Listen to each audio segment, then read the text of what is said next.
हरे राम राम राम हरे हरे, हरे कृष्ण कृष्ण कृष्ण हरे हरे। हरे राम राम राम हरे हरे, हरे कृष्ण कृष्ण कृष्ण हरे हरे। हरे राम राम हरे हरे, हरे कृष्ण कृष्ण कृष्ण हरे हरे। हरे राम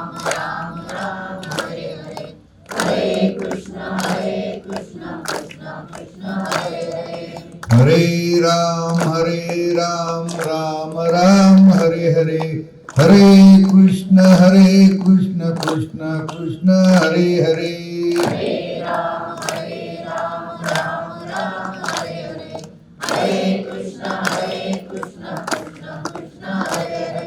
हरे राम राम हरे हरे, हरे कृष्ण कृष्ण कृष्ण हरे हरे। हरे राम राम हरे हरे, हरे कृष्ण कृष्ण कृष्ण हरे हरे। हरे राम राम हरे हरे, हरे कृष्ण कृष्ण कृष्ण हरे हरे।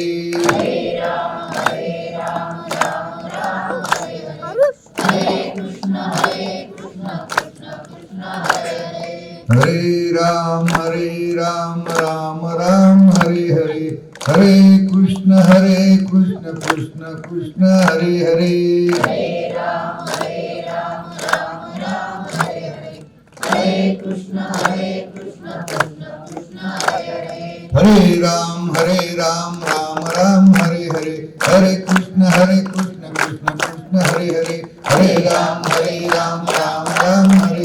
हरे कृष्ण कृष्ण कृष्ण हरे हरे।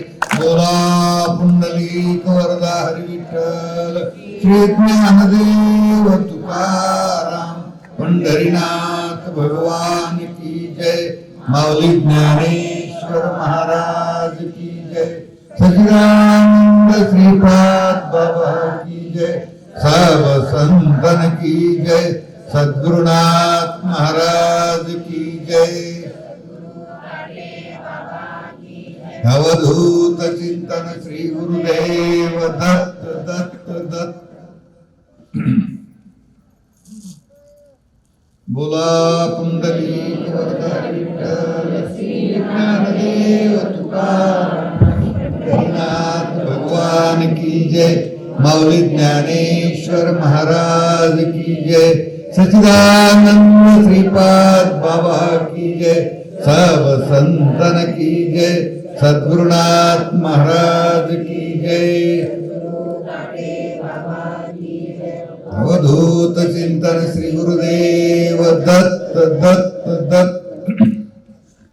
ध्यान मूलम गुरुमूर्ती, पूजा मूलम गुरुपदम, मंत्र मूलम गुरुवाक्यम, मोक्ष मूलम गुरुकृपा, ब्रह्मानंदम परम सुखदम, केवलम ज्ञानमूर्ती, द्वंद्वातीतं गगन सदृशम, तत्वमस्यादि लक्षणम, एकं नित्यं मलमचलं, सर्वधी साक्षीभूतं, भावातीतं त्रिगुणरहितं, सद्गुरुतं नमामि, सद्गुरुतं नमामि। गुरु ब्रह्मा गुरु विष्णु गुरुदेवो महेश्वरा, गुरु साक्षात परब्रह्म, तस्मै श्री गुरुवे नमः, तस्मै श्री गुरुवे नमः।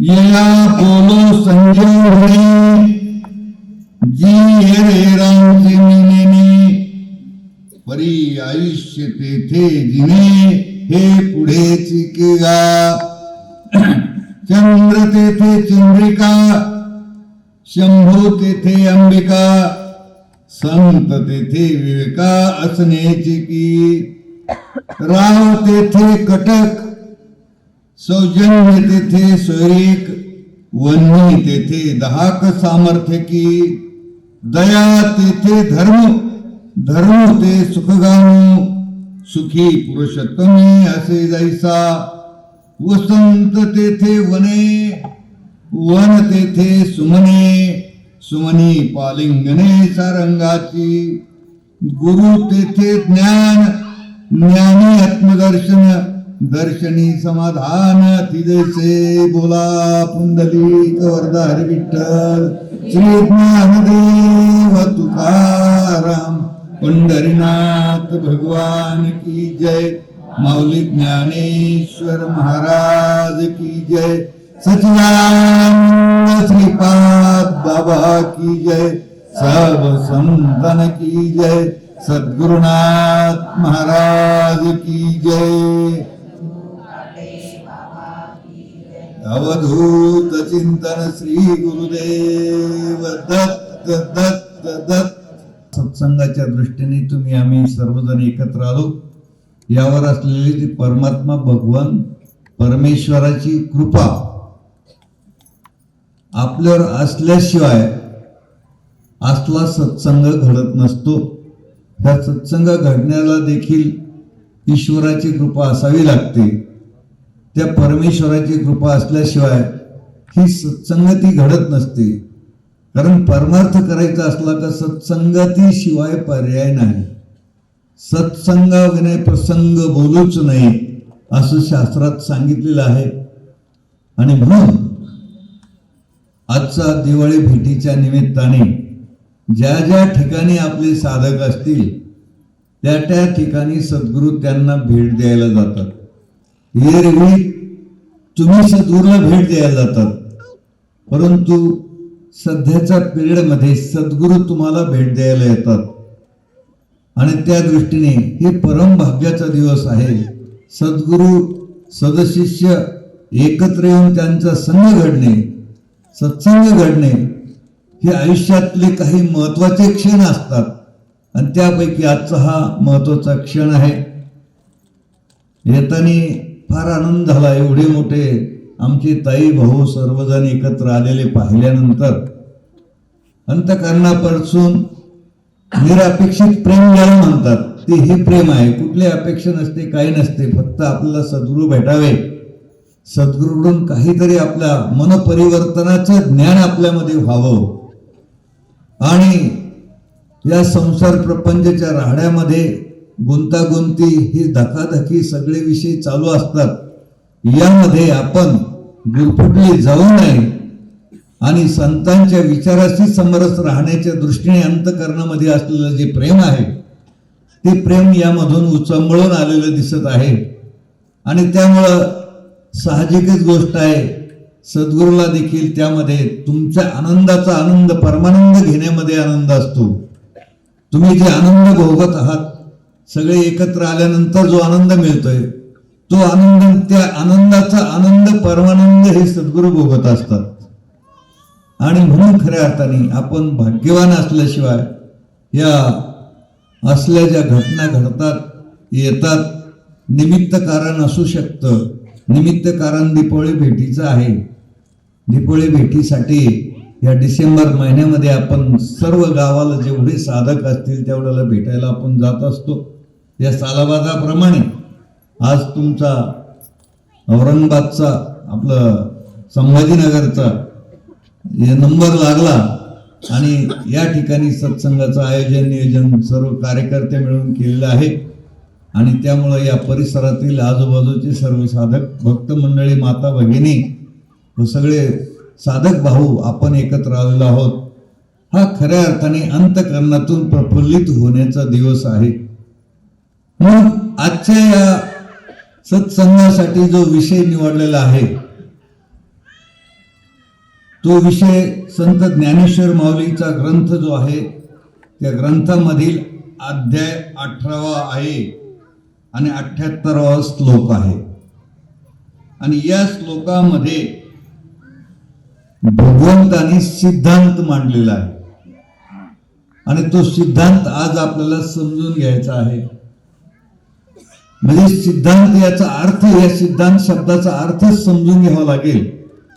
सिद्धांत असं आहे की हे दोन गोष्टी एकत्र येण्यासाठी सिद्धांत असावा लागतो आणि त्या सिद्धांतामुळे दोन गोष्टी एकत्र आल्यानंतर तिथं मात्र तिसरी गोष्ट ऑटोमॅटिक असतेच. या पद्धतीप्रमाणे सिद्धांत या शब्दाचा विचार जर करायचा ठरला आपल्याला, साधी सोपे भाषेमध्ये तुम्हाला सांगायचं जर ठरलं तर वर्गामध्ये शाळेत शिकत असताना कुठलीही शाळा असो, ती संभाजीनगरची असेल, अहमदनगरची असेल किंवा कुठली असेल, महाराष्ट्रातली, महाराष्ट्र बाहेरची किंवा भारतातली किंवा भारतातल्या बाहेरच्या देशाची शाळा जरी असली तरी त्यामध्ये दोन दोन किती होतात? किती होतात? बरोबर आहे. किती? 4. हुशार पोर आहेत, पुढे बसलेले चांगले आहेत. वा, 2-2-4 म्हणतात. आता कोणत्या शाळेत गेल्यानंतर 2-2-3 होईल किंवा 2-2-5 होईल? म्हणजे 2-2 कोणत्याही शाळेत जा तुम्ही, कोणत्या शाळेत गेलं, कोणत्या देशात गेलं, कोणत्या राज्यात गेलं, कुठे गेलं तर 2-2 4च. हा सिद्धांत आहे, लक्षात ठेवा. 2-2-4 ह्या गोष्टीला सिद्धांत असे म्हणतात. मग आज या ओव्यामध्ये माऊलींनी सिद्धांत मांडलेला आहे. ज्ञानदेव सांगे दृष्टांताची मात, साधूच्या संगती तरणोपाय. ज्ञानेश्वर माऊलींनी एक गोष्ट समजून सांगण्यासाठी 5-5, 4-4 गोष्टी सांगितल्या. दृष्टांत सांगितले आणि दृष्टांताचा सिद्धांत सांगितला आणि सिद्धांताचं वर्ण आपल्याला समजलं पाहिजे. ज्ञानेश्वरी ग्रंथ ज्याच्या जीवनात सद्गुरू आले त्यांना समजायला सोपा आहे. ज्यांच्या जीवनात सद्गुरू आले नाही त्यांना सहज समजणार नाही. शब्दार्थाचा हा ग्रंथच नाही, हा भावार्थाचा ग्रंथ आहे. त्या भावात जावं लागतं, त्याशिवाय तो भाव आपल्यामध्ये प्रकट होत नाही आणि तोपर्यंत ते ग्रंथाचं मर्म आपल्याला कळत नाही. म्हणून आज आपण साध्या आणि सोप्या विषय घेतलेला आहे, फार डीप मधला विषय घेतलेला नाही. कारण मला माहिती आहे आज सर्वसाधारण आपले साधकापेक्षा इतर बाहेरचे लोक देखील येणार आहेत, आलेले असतील आणि त्यांच्या डोक्याच्या वरून जाता कामा नये. म्हणून सर्वसाधारण विषय आपल्याला आज घेतलेला आहे आणि त्यामध्ये सिद्धांत आपल्याला पाहायचा आहे. आता सिद्धांत पाहत असताना आजच्या ओव्या घेतल्या, त्या ओव्याचा प्रास्ताविका भूमिका जर पाहायची असेल तर एक ठिकाण कुठलं आहे, कुठला विषय सांगत आहे, संत कोणत्या विषयावर बोलत आहे आणि बोलण्याचा उद्देश काय आहे, या गोष्टीचा विचार करावा लागतो अगोदर. आणि खऱ्या अर्थाने हा जो विषय आहे, हा विषय कुरुक्षेत्रावर युद्ध चालू आहे आणि युद्ध चालू असताना धृतराष्ट्राने संजयला विचारलेलं आहे की ह्या युद्धामध्ये विजय कोण होणार आहे. धृतराष्ट्र वेगवेगळ्या पद्धतीने सांगायचा प्रयत्न केला, परंतु धृतराष्ट्र ऐकत नव्हता. हे बाकीचं मला सटर फटर काही सांगू नको. तो म्हणला याच्यामध्ये फक्त विजय कोणाचा होईल एवढं मला सांग. आता धृतराष्ट्र म्हणजे संजयचा राजा होता आणि राजाच्या विरोधात बोलायचं म्हणल्यानंतर राजाला कदाचित क्रोध येईल, राग येईल. मग राजाच्या विरोधात बोलायला बी नाही पाहिजे, पण वस्तुस्थिती तर खरी सांगायला पाहिजे. दोन गोष्टीच्या पेचामध्ये गुंतल्यामुळं त्यामुळं संजयनी सांगायला सुरुवात केली. आता संजयला माहिती होतं विजय कोणाचा होणार आहे, पराजय कोणाचा होईल. युद्ध कोणाचं चालू होतं? कौरव आणि पांडव. कौरव पांडवचं युद्ध चालू होतं. मग ह्या युद्धामध्ये कौरवाचा पराजय होणार होता हे डायरेक्ट न सांगता, डायरेक्ट सांगावं तर राजाला राग येईल, म्हणून त्यांनी इनडायरेक्ट सांगायला सुरुवात केली की ज्या बाजूने भगवान श्रीकृष्ण परमात्मा आहे त्या बाजूने विजय होणार आहे. मग कोणाचा होईल तर ते तुम्ही बघा.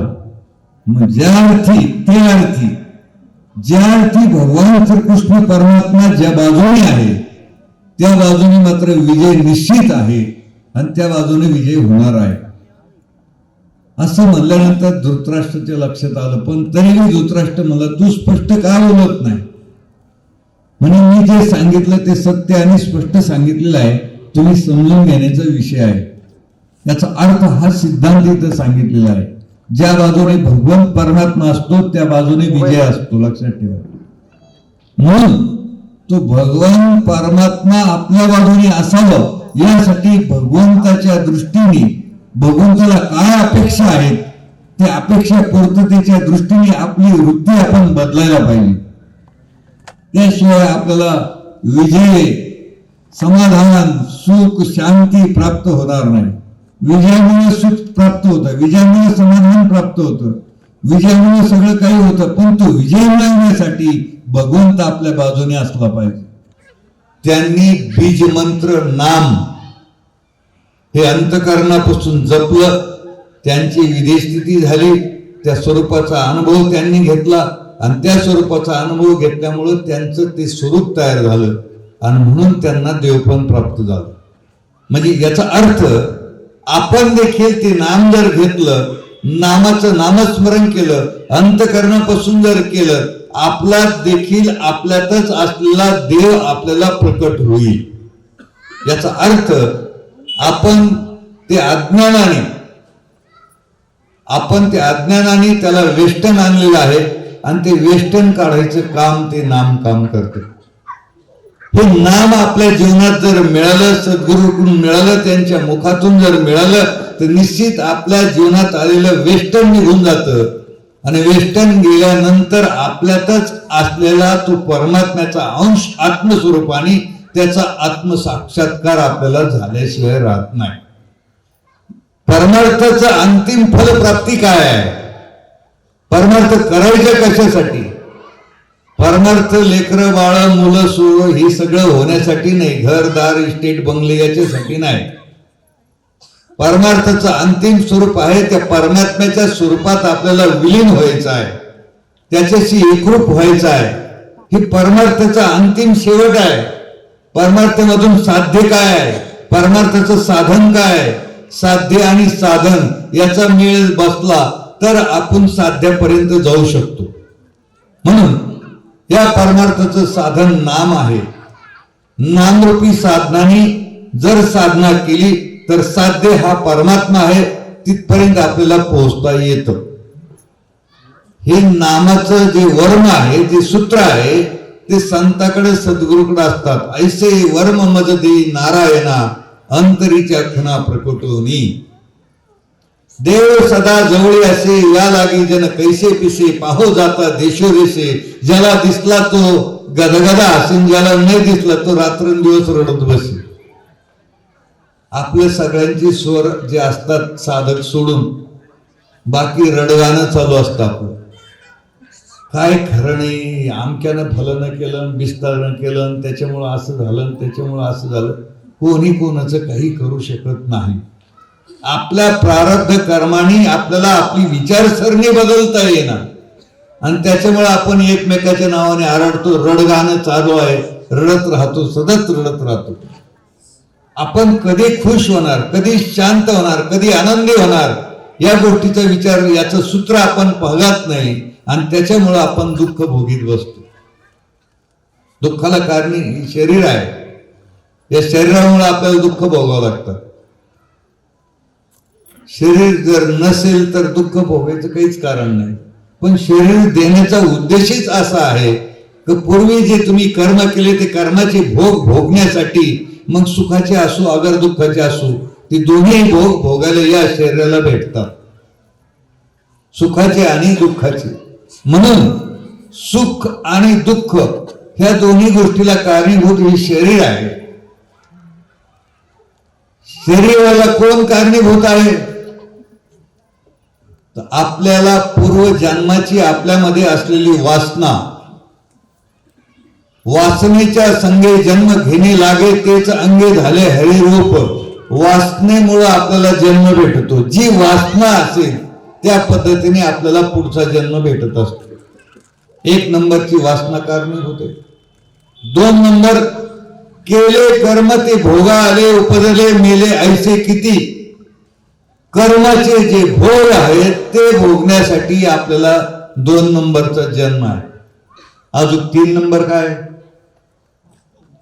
शाबास, हाय ठिकाणावर.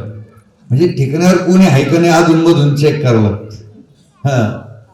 पाप पुण्य करुणी जन्मा येतो प्राणी, नरदेहा येऊनी हानी केली.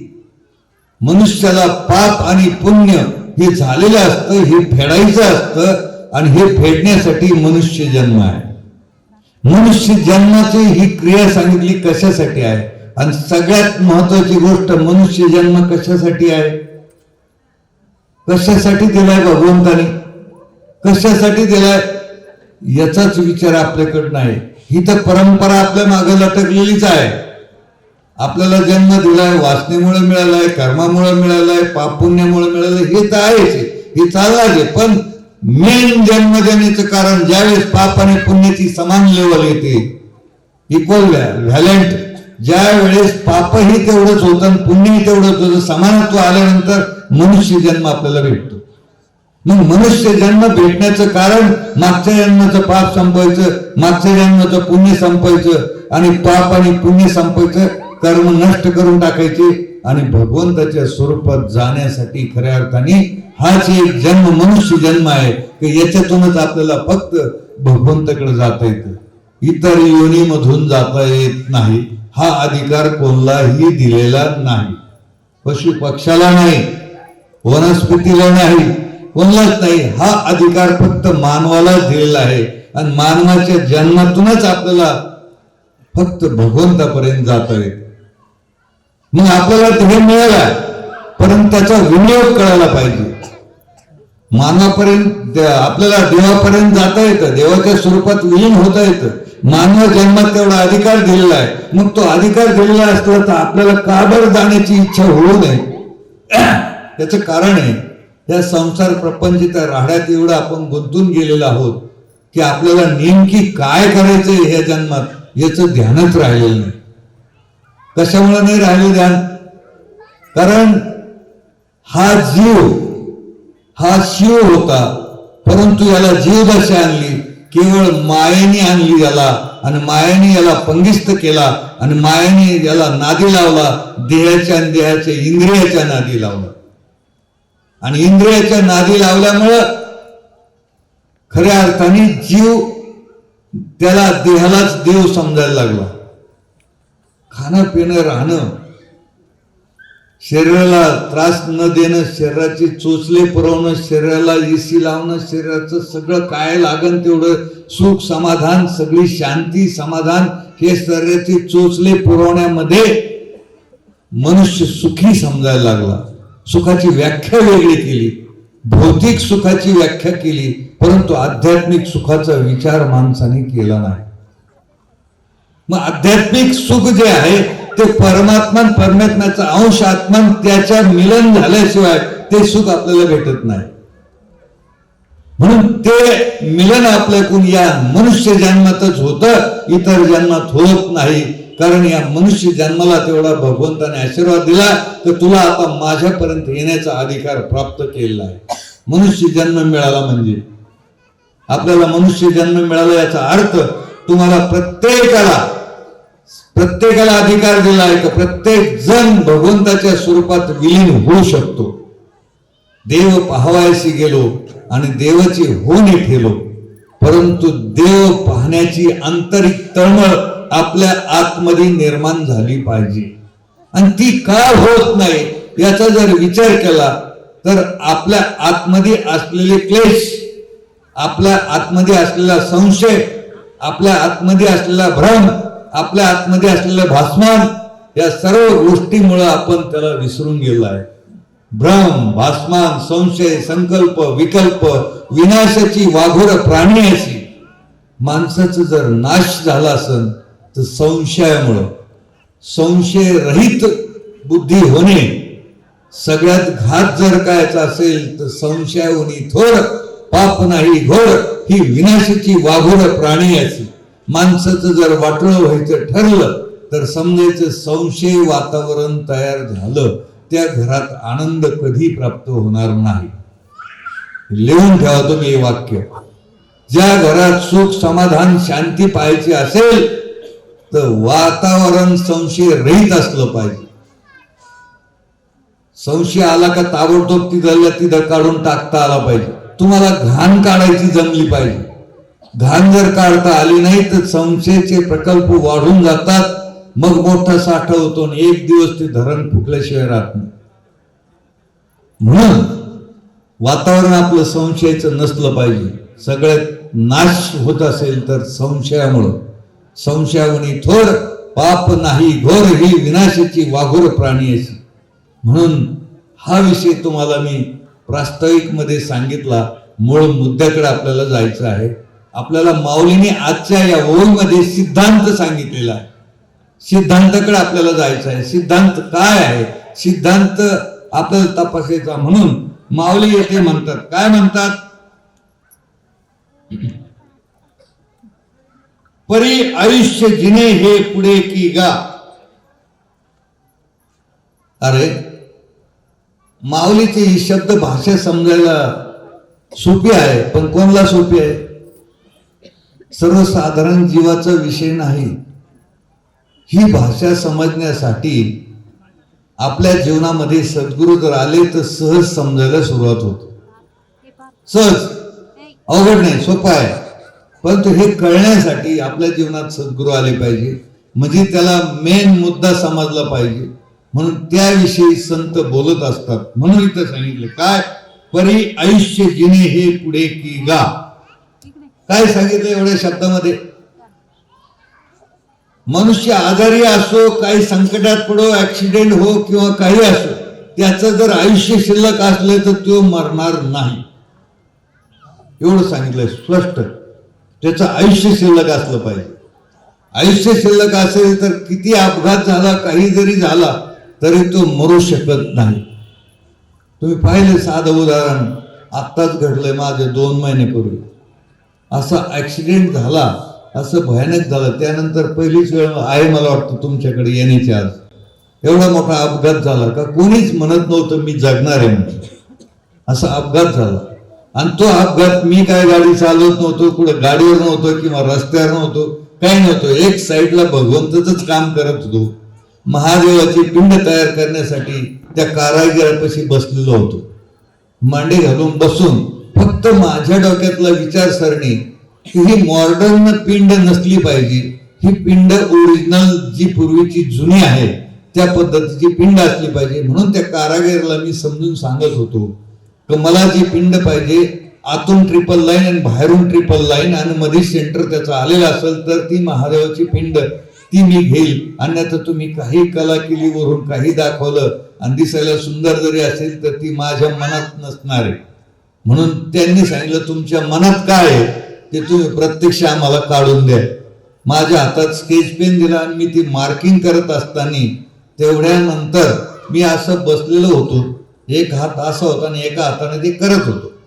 एक हात असा असताना नेवाशीच्या भागातून त्या टर्निंग मध्ये एक मोटरसायकलवाला इतका अफाट जोरात आला, 70-80चं स्पीड असेल त्याचं. आणि तो नेमकी टर्निंगला मी बसलेला असल्यामुळे त्याला टर्निंगला तो पिलेला असल्यामुळे त्याला ती गाडी कंट्रोल झाली नाही आणि तो तसाच दगडातून घुसून ती माझ्या समोर असलेली महादेवाच्या पिंडीला प्रथम पहिली ती मोटरसायकलने धडक मारली. म्हणजे मला धडक लागणार होती ती कोणी घेतली? देवाने घेतली. देवाचं काम तुम्हाला कधी समजून नाही. मागे पुढे उभे राहिले सांभाळित आली आघाद निवाराया. देव सतत बरोबर असतो, फक्त आपला विश्वास त्याच्यावर असावा लागतो. आणि त्यावेळेस मी जागेवर बेशुद्ध झालो आणि जवळजवळ जागेवर 3 लिटर रक्त गेलं. आणि ते रक्त कुठून गेलं? कानातून, नाकातून, तोंडातून. विज्ञानातले डॉक्टर आमचे घरचे मुलगा डॉक्टर होता तरी देखील त्याला गॅरंटी राहिली नव्हती. ज्या अर्थी कानातून रक्त येते, ज्या अर्थी नाकातून रक्त येते, तोंडातून रक्त येते, म्हणजे मनुष्य जिवंत राहू शकत नाही हे विज्ञान सांगतं. असं सांगितल्यानंतर असं सांगितलं, सगळे घाबरून गेले, सगळे गेले. परंतु 3 ॲम्ब्युलन्स मधून मला नगरच्या हॉस्पिटल वास्तविक औरंगाबादला यायचं चाललं होतं. पण त्या दिवशी तुमच्या इथं मंत्रिमंडळ आलेलं होतं आणि ती बातमी आम्हाला कळाल्यामुळं, आमचे सवंगडी जे असतील त्यांना कळाल्यामुळं त्यांनी नगरचा प्रोग्राम कॅन्सल करून नगरला घेऊन गेले आणि तिथं मात्र झालं काय लक्षात ठेवा, डॉक्टर सगळे घाबरून गेले होते. देवाशाला प्रथम उपचारासाठी ती नेलते पण घाबरले. त्यांनी ताबडतोब गाडीत टाकून परत जाऊ दे म्हणून, थांबू नका, 1 मिनिट सुद्धा व्हायला घालू नका असं म्हणून तिथे गेल्यानंतर तपासणी झाली, सगळं वगैरे तपासणी केली, सगळं झालं आणि 3 तासात रिपोर्ट बदलून गेली. 3 तासात रिपोर्ट आला. काय झालं? आश्चर्यचकित झाले सगळे, नील रिपोर्ट आले. कुठं ब्रेन डॅमेज झालं नाही, कुठं काही झालं नाही, काय नाही, रक्त गेलं असेल, सगळं झालं असेल, पण त्या यांत्रिक तपासणीमध्ये काही फॉल्ट आलेलं नाही. ही कशाची क्रिया आहे हे तुम्हाला मी उदाहरण सांगण्याचा उद्देश माझा जो आहे ना, देवावर ज्याचा विश्वास आहे त्याच्यासाठी देव काही पण करतो, लक्षात ठेवा, काही पण करतो, फक्त आपला विश्वास तेवढा असला पाहिजे. हे उदाहरण तुम्हाला मी सांगितलं आहे आणि हा त्याचा सिद्धांत आहे. ज्यांचा विश्वास देवावर आहे, देव त्यांच्या जवळच आहे, त्यांच्या मागे पुढे राहतो, मागे पुढे उभे राही सांभाळीत आलिया आघाद थांबा नाही निवारायसाठी. आलिया आघात मागच्या जन्माच्या कर्माच्या योजनेने ती क्रिया होणार आहे, पण त्याच्यातून निपटायचं काम मात्र तो भगवंत करत असतो, लक्षात ठेवा. तेवढा विश्वास आपल्याला, कॉन्फिडन्स आपला असला पाहिजे, तेवढे आपण पक्के असलो पाहिजे देवाच्या बाबतीत, ही क्रिया तिथे घडते. म्हणून आजच सिद्धांत सांगितला. काय सांगितला?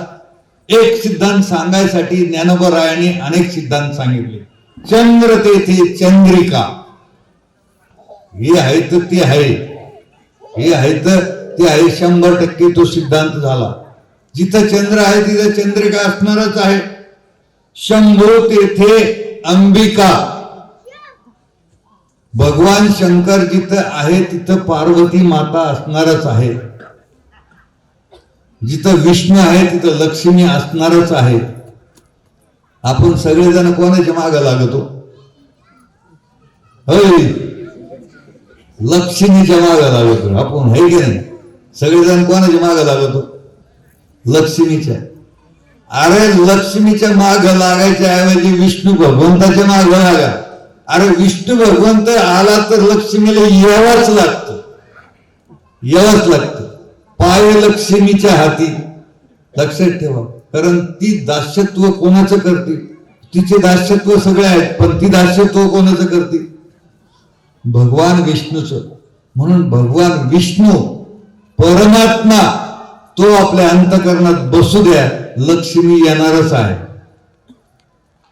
आपण लक्ष्मीसाठी सगळे उठाठेवी करतो, हे की नाही? आमच्या माता भगिनी काही उपवास पण करतात वाटतं, हे की नाही? हे का नाही? विष्णू भगवंताला सोडून लक्ष्मीचे उपवास करतात. मग ती ठरवती यायचं का नाही यायचं. विष्णू भगवंत नाही आहे ना तुमच्या मनात, मग लक्ष्मी ते स्वीकार करणार नाही. मी काय बोलतो नीट लक्षात ठेवा. म्हणून विष्णू भगवंत पाहिजे. लक्ष्मीचं विष्णू भगवंताचं भांडण झालंय. देव काय भांडत नव्हते असं काही नाही, देव भांडत होते, पण त्यांच्या भांडणात आणि आपल्या भांडणात फरक आहे, लक्षात ठेवा. देव भांडत होते ना. लक्ष्मी म्हणले अहो मी श्रेष्ठ आहे तुमच्यापेक्षा. कोण म्हणली? लक्ष्मी.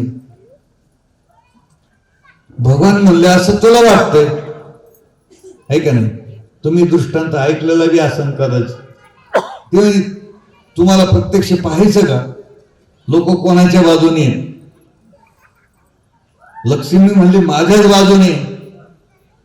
म्हणजे पहा, मग एक प्रेत चाललेलं असतं आणि त्या प्रेतावरून पैसे उधळता त्या पैशाचं रूपांतर नोटात होतं आणि नोटात झाल्यानंतर लोक सगळेजण ते पैसे याचायला लागतात. नोटा गोळा कर, प्रेतम संघ चाललेली लोक पैसे गोळा करायला लागतात. लक्ष्मी म्हणली विष्णू भगवानाला बघा विचार कोणाचा चाललाय, लोक काय करू राहिले. त्याने हा हे बरोबर आहे, तुला अट्रॅक्शन लोकांचं झालेलं आहे, तुझं अट्रॅक्शन म्हणून लोक लक्ष्मीला घ्यायला सुरुवात झाली. लोक कशाचा विचार करायला तयार नाही. आपण काय करतो, कशासाठी चाललो, तर लोक ते पैसे गोळा करीत बसले.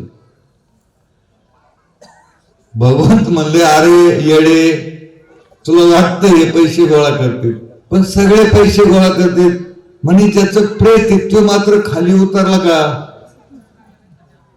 तो का नाही उतरला याचा विचार केला का तू? म्हणजे तुझी लायकी जी आहे ना, फक्त मनुष्य जिवंत आहे तोपर्यंतच तुझी लायकी आहे. आणि माझं मात्र मी त्याच्या संगच आहे आणि तो मला सोडत नाही, म्हणून तो जागा सोडायला तयार नाही. हे तुला कळलं का? म्हणजे गणित कसं आहे? मग असं विष्णू भगवंतांनी सांगितल्यानंतर लक्ष्मीला ते श्रेष्ठत्व कळलं. म्हणजे हे जे पैशाच्या मागे लागलेले लोक आहे याच्यासाठी मी सांगितलंय तुम्हाला. अरे पैशाच्या मागे लागलेले तुम्ही नीट अजून विचार करा. आपली विचारसरणी भगवंताकडे असेल तर ती लक्ष्मी टिकेल. कदाचित होला मारून कदाचित तुम्ही जर लक्ष्मीच कमावच्या मार्गावर जर राहिले आणि जर तुमच्याकडे सद्बुद्धी जर नसेल भगवंताबद्दल तर ती लक्ष्मी देखील तुमच्या जवळ राहू शकत नाही. हे निश्चित आहे. हा सिद्धांत आहे, लक्षात ठेवा. म्हणून इथं सिद्धांत सांगितलाय काय? चंद्र तेथे चंद्रिका, शंभू तेथे अंबिका. आणि आता तिसरा सिद्धांत सांगितला, संत तेथे विवेका. जिथं संत आहेत तिथं विवेकी ज्ञान चालू आहे. विवेकी ज्ञान कायला म्हणायचं? खरं आणि खोटं हे समजण्याच्या ज्ञानाला विवेकी ज्ञान म्हणतात. आणि विवेकी ज्ञान हे प्रत्येकाकडे आहे, पण प्रत्येकाने ती चालूच केलेली आहे असं नाही. आपल्या आतमध्ये सेंटर आहेत. मग नामस्मरणाने चिंतनाने विवेकी ज्ञान चालू होतं आणि मग त्याला कळायला सुरुवात होतं काय करायचं आणि काय नाही. तोपर्यंत माणसाचं डोकं चालत नाही. आणि असा विषय आहे, पण काय करावं का नाही करावं असा ज्यावेळेस प्रश्न येतो त्यावेळेस तिथं विवेकी ज्ञानाचा प्रश्न येतो. ही गोष्ट करावं किंवा नाही करावं याचा निर्णय घेता येत नाही. याचा अर्थ याचं विवेकी ज्ञान चालू नाही. आणि विवेकी ज्ञान जर चालू झालं की याला निर्णय घ्यायचा दुसऱ्याला विचारावं लागत नाही. हा सेल्फ होतो, सेल्फ स्टार्ट. तोपर्यंत धक्का स्टार्ट. जवळ लोटत नाही तोवर चालू होत नाही. हा सेल्फ विचार नसतो याच्यामध्ये. म्हणून विवेकी ज्ञान ज्यांचं जागं झालेलं आहे त्यांचा मात्र सेल्फ विचार असतो. त्याला विचार करावा लागत नाही. त्याला विवेकी ज्ञान झटपट त्याची क्रिया करतं आणि त्याला निर्णय घ्यायला भाग पाडतं. तसा निर्णय घेऊ शकत नाही माणूस. अशा काही गोष्टी असतात तर त्याच्याबद्दल बराच विचार करीत बसतो, त्याला निर्णयच घेता येत नाही. निर्णय घेण्याची जी क्षमता आहे ही विवेकी ज्ञानावर अवलंबून आहे. म्हणून इथं सांगितलंय संत तेथे विवेका. संतांचा विवेक जागा झालेला असतो. नाही साना थोर भीड भाड कोणाची ठेवत नाही. ते त्यांना काही घेणं देणं नसतं. जे सत्य आहे ते सत्य आहे. सत्य इम्प्लिमेंट, सत्याची गोष्ट इम्प्लिमेंट करायची आणि सत्यावर थांबायचं. आणि सत्य फक्त या जगात एकच आहे, बाकी सगळं मिथ्या आहे. सत्य काय आहे या जगामध्ये? ब्रह्मतत्व, ब्रह्म सत्य, जगन मिथ्य. बरोबर आहे. ब्रह्म म्हणजे काय? ब्रह्म म्हणजेच आत्मा. तुम्ही फिरून फिरून त्याच गल्लीत येणार परत, लक्षात ठेवा. ब्रह्म म्हणजे आत्मा. आत्मा सत्य जगन मिथ्य. आत्मा शब्दावर का भाऊ? ब्रह्म नाही तिथं. आत्मा सत्य जगन मिथ्य. परंतु आत्मा आणि ब्रह्म एकच आहे, वेगळं काही नाही त्याच्यामध्ये. म्हणून आत्मा सत्य, जग मिथ्य आहे. आत्मा सोडून सत्य काहीच नाही. कारण सत्य का नाही? आत्म्याला सत्य का म्हणलं याचं काय कारण आहे? नैनम छंदती शस्त्राने नैनम दहती पावका न चेन क्लेन तपोन शोषित मारुता. आत्मा जळत नाही, आत्मा वाहत नाही, आत्मा मरत नाही, आत्मा शस्त्राने छेदला जात नाही, आत्मा डोळ्याने दिसत नाही. आत्मा आहे. तुम्हाला विचारलं तुमच्या गावातल्या लोकांपैकी तुमच्यात आत्मा आहे का? बिगर आत्मेचं कोण आहे इथं? काय म्हणता तुम्ही? तुम्हालाच विचारतो मी, महिला मंडळी, बिगर आत्मेचं कोणी आहे का तुमच्यात? आत्मा तुमच्यात आहे हे तुम्हाला कोणी सांगितलं? तुम्ही कधी पाहिला? आणि कस काय हा म्हणता? तुमच्याकडे मंडळी इकडं तुमच्याकडे आहे का कोणी बिगर आत्म्याचं? नाही ना. सगळ्यामध्ये आत्मा आहे, पण आता कसं म्हणावं? कारण सिद्ध करायची वेळ आली ना. वास्तविक पाहता आत्मा आहे, परंतु डोळ्याने दिसण्याचा विषय नाही. आत्मा अनुभवाचा विषय आहे. आत्मा पाहण्याचा विषय नाही. आत्मा हा अनुभवण्याचा विषय आहे. पहा, याच्यात वाद होतात पारमार्थिक लोकांचे. पारमार्थिक देव डोळ्याने दिसतो का? जर नाही म्हणा तर हा कस काय म्हणता? आणि हा म्हणतो तुम्ही पाहिला का? देव पाहण्याची गोष्ट नाही, लक्षात ठेवा. देव अनुभवण्याची गोष्ट आहे. हे शब्द नीट लक्षात ठेवा. बोलत असताना आध्यात्मिक भक्तीवरचा डीप अभ्यास असला पाहिजे. माणसासंग बोलत असताना देव ही पाहण्याची गोष्ट नसून देव ही अनुभवण्याची गोष्ट आहे. लक्षात ठेवा, देव हा अनुभवण्याचा विषय आहे. आणि अनुभव आले अंगात ते या जगात येत असे. संतांनी त्या गोष्टीचा अनुभव घेतला आणि आपल्याला ग्रंथ शास्त्र रूपाने, गीतेच्या रूपाने, शास्त्राच्या रूपाने, भगवद्गीतेच्या रूपाने हे आपल्याला ग्रंथामधून हे ज्ञान अनुभवाने सांगितलेलं आहे. अनुभवाचं ज्ञान सांगण्यासाठी त्या स्थितीत जावं लागतं. भगवंत परमात्म्याचा अनुभव सांगण्यासाठी भगवंत परमात्म्याच्या स्थिती संग एकरूप व्हावं लागतं. आणि त्याशिवाय त्याचे विचार त्याला बोलता येत नाही. म्हणून ज्ञानेश्वरी ही कशासाठी आहे? ही ज्ञानेश्वरी म्हणजे गीतेची प्रॅक्टिकल मराठीत शुद्ध केलेली प्रत आहे. आणि गीता ग्रंथ काय सांगतोय? हे गीता नाम विख्यात सर्व वाङ्मयांचे मतीत आत्माजेने हस्तगत रत्न होय.